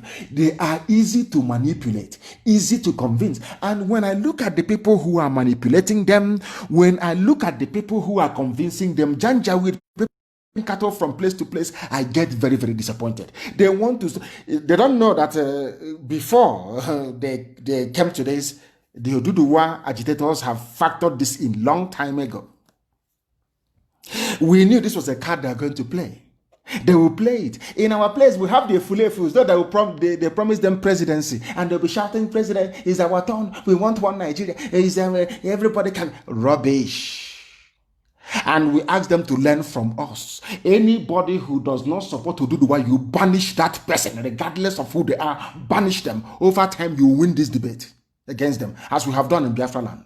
You win it, as we have done in Biafra land. They have all manner of people that they have raised, wanting to use them to destabilize Yoruba land, but they're not going to succeed. They're not going to succeed. And look at the people. These are the people. Remember, only a few days ago, I was telling you about how they appointed chief judges from the north. People who don't go to school, they're on quota system. They appoint chief judges from the north. And do you know the funniest thing is that they have now gone, maybe they have seen Ngozi Okonjo-Iweala, angling to become the new World Trade Organization president or chairperson or whatever they call it. You know what they have done? The same Asorok, Aisha Buhari and her boyfriend, they nominated Fulani man, Ishak Bello, to go and become an ICC, to go to ICC, maybe to rubbish all the cases against Nigeria there. They want to be part of it. That's what they do. That's what Britain always advised them to do. If you want to be effective at lobbying, the best thing to do is to get your people to belong to those organizations that may give you headache. And one of them is ICC. Our case is there. The Shia, they have a case there as well, and many other people. And you know what Nigeria did? Nigeria now nominated somebody called Ishak Bello to go and be part of ICC. So to, of course, make the case files disappear as they do in the zoo. Now, I want to tell you what happened. He's Fulani, he's from the north. They want to try us because Ngozi Okonjo-Iweala is here. People are doing very well. We are being voted in as mayors. We are doing very well. Vice Chancellor. You know them. That is why envy is not good. Envy, jealousy is not good. Because they have seen how successful people from the south are. They decided to push somebody from the north to go to ICC. And I'm now going to tell you what happened. Listen carefully, please. Justice Ishak is a justice. Ishak Bello, the only Nigerian nominated for election to the International Criminal Court in 2020, may have fluffed the country's chances after a poor performance in the assessment. They brought a Fulani man. They took him to ICC in The Hague to go and do assessment. They called him and they said, come. He came. They asked him to sit down and he sat down. They asked him, what is your name? He said, Ishak Bello. And they asked him, do you know why you're here? He said he's come to interview. He wants to be a part of the International Criminal Court, the jury, the panel of judges that they have. They now said to him, is that all? He said yes. They now gave him a piece of paper. And they gave him a test, aptitude test. And he came last. Of all the judges in the whole world that was interviewed, he came last. He didn't write anything. But he's a Justice Ishak Bello. These are the people that rig elections. These are the people that aeroplane turner put in place to be able to bend the law. These are people that went to Sharia school. They came out and they became justices. They went to where there is no bribe, where everybody has to write, where everybody needs to do the assessment. He did the assessment and he failed. And he came last. And he's a Nigerian. He's from the north. He wants to be like Ngozi Okonjo-Iweala. He thinks he was rejected. Please look for the news and publish it. Look, the headline is Nigerian nominee Ishak Bello ranked low amongst 20 contenders for ICC job. He came last. Zoological Republic. He is a justice. Quota education. A justice, he went to Sharia school. These are the people that are pointing to the positions of justices of the Supreme Court without anybody from Biafra land. Nobody from Biafra land. No, nobody. These are justices. He came last. Obruk last in Ishi, because they saw Ngozi Okonjo-Iweala waxing very strong. They have heard about people from the south doing well all over the world, doing very, very well. They said, oh, why not us? Let us push somebody. And they foolishly pushed somebody called Ishak Bello. He's a justice. These are the type of people that interpret law. He went to where there are genuine justices, where there are judges, men of the jury, men of law. And he came last. Zoological. Please look for the news and publish it.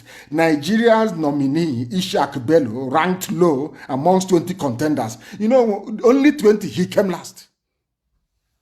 Last. These are the justices you have in Nigeria. This is the country that Atiku wants me to belong. This is it. Quota judge. Have you seen it? These people are, look at the disgrace is that when they are writing now and laughing, they'll say, oh, I interviewed this chap from Nigeria and he came last. And you go and you present your passport as a Nigerian and they're looking at you like the monkey that you are. looking at you like a moron, like an idiot you are, because the person you call a justice in your country came last in assessment.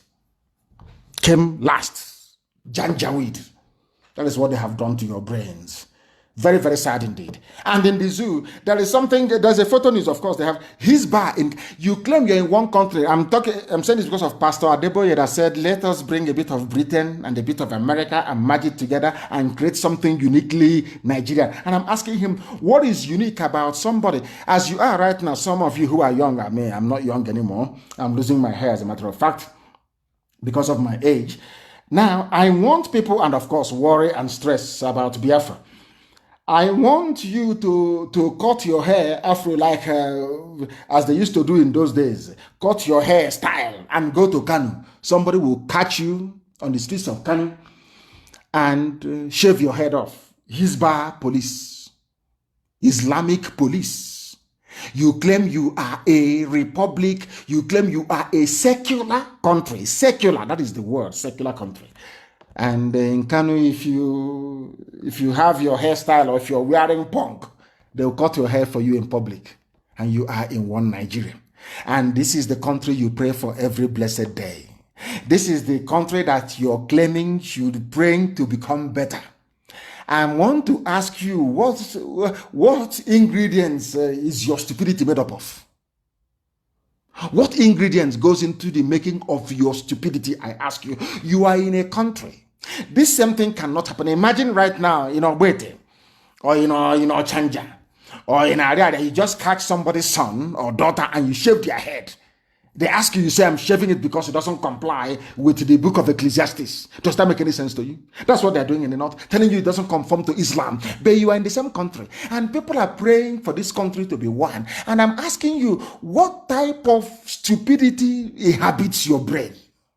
I ask you. What type of stupidity does your brain contain? The pictures are there, please. I want it to be posted as well. They are cutting their hair. I don't like your mode of dressing. Even those in tricycle with pictures and they bag or decorating it, they say no, you can't have it.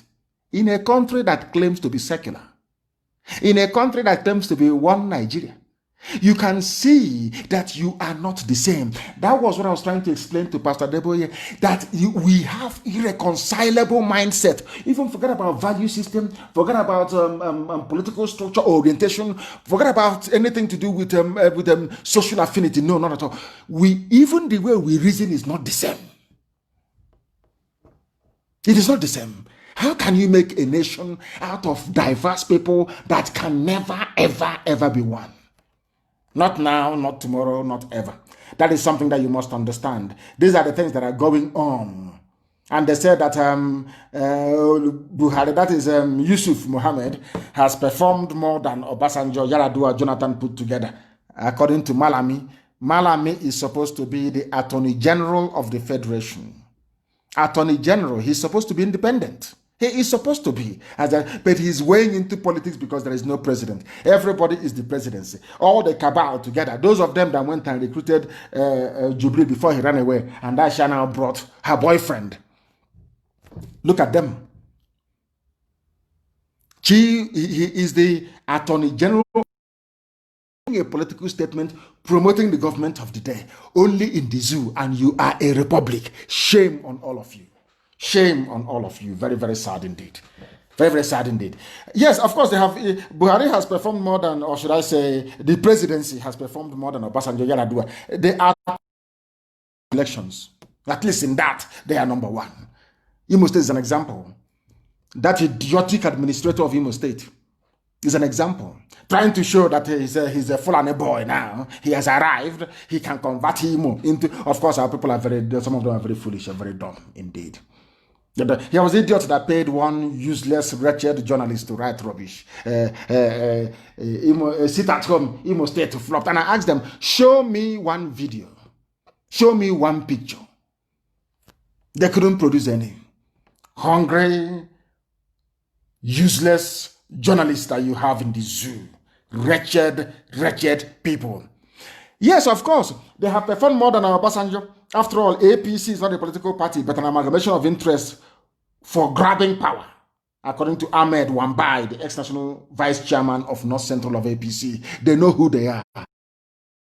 That is why things are absolutely horrible in the zoo. Of course, they have outperformed them in terms of trying to grab land from people. After all, under Obasanjo, under Yaradua, and under Jonathan, nobody tried to take the land of the people of Southern Kaduna and of Middle Belt. But under this very regime, that is exactly what they're doing. So, of course, they have outperformed them.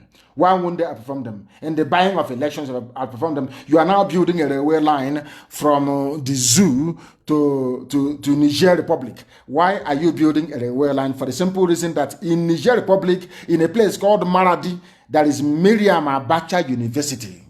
And they want to build a railway line to connect it. That is how sad the zoo is, because people do not reason, because people do not think very well. Everything is in the north. Not everything you have is in the north, yet they are very wretched, they are very poor. They went for an interview and they came last. That is the nonsense that we are having in the Zoological Republic. And Dave Umahi is their slave, is their servant. Dave Umahi, the governor of Ebonyi State, is a Fulani slave, a certified Fulani slave, and is trying to do all he can to convert Ebonyi State into a Fulani emirate, and it is not going to happen, not in our time. There are some villages that Dave Umahi have mandated in Izi and Eza to bring out people tomorrow for the Nigerian army to kill. The names of the communities are Idembia Ishieke in Ebonyi, government of Izi, of course, and Umwezokoha in Eza North, LGA of Eza, both in Ebonyi State. They want to gather tomorrow. Dave Umahi asked the traditional rulers of these villages in Izi and Eza to bring out all their young men from 16 years upwards, because the Fulani people are complaining that they are not being allowed to camp in the forest anymore, that the young people are disturbing them and stopping them from camping in the forest. And now Dave Umahi wants to do what Herod did in the Bible, bring out all the male child for the Fulanis to kill and to be able to occupy our forests and our farms. That is what they are doing to identify IPOB family members. That is what Dave Umahi wants to see happen, and he has invited the army and the police. So we are warning all the traditional rulers in those areas that should anything happen to anybody, we would hold them responsible. Personally responsible. Dave Umahi is trying to hand over Ebonyi State to Fulani Janjaweed. He is doing it with all his might, all his power. He is doing all he can to convert our land into a Fulani emirate. And if you know Dave Umahi, tell him it is not going to work. Disgrace and shame shall befall him. Disgrace and shame shall befall Dave Umahi. That shall be his portion, because there is a place they have planned to gather tomorrow. They have planned to gather in Ebonyi, and Dave Umahi is responsible for this. He wants our people to be killed so that the Fulanis can take over. And I have told Miyetti Allah, get away from Ebonyi State. We will not allow you to have Ebonyi State. It's not possible. If you camp in the forest, you will be driven away from there. Dave Umahi, you are not going to be the president of Nigeria, not even the vice, not even ordinary foreign minister. You cannot be. Not now, not tomorrow, not ever. Dave Umahi, you cannot be. None of you Efulefu governors can be. It is not possible. You sabotage your own people. You brought Operation Python down, the death of our people. You are not going anywhere. Have that in mind. Put that in your skull. And you cannot give Ebonyi State to Fulani Janjaweed Miyetti Allah. It is not possible. With that, we have come to the end of our program this very day. We thank you very much for listening to us. We shall reconvene, of course, on Wednesday. Chukwukika Biama willing. Because of the work we are doing, everybody has now woken up. Everybody is now live and awake. Even Facebook, they have given up. They have suppressed us to 5.9. Now we have gone back to 7.4. That is the way it is. Because they understand how relentless we are, how resolute we are, how determined we are, how unstoppable we are. Do you know the reason why we are the way we are? We are this way because Biafra is our religion. And here on Radio Biafra is where we worship, because Elohim Chukwukika Biama Premihenina is our God. From the bottom of my heart, with every love that I can muster, from me, from here, good evening.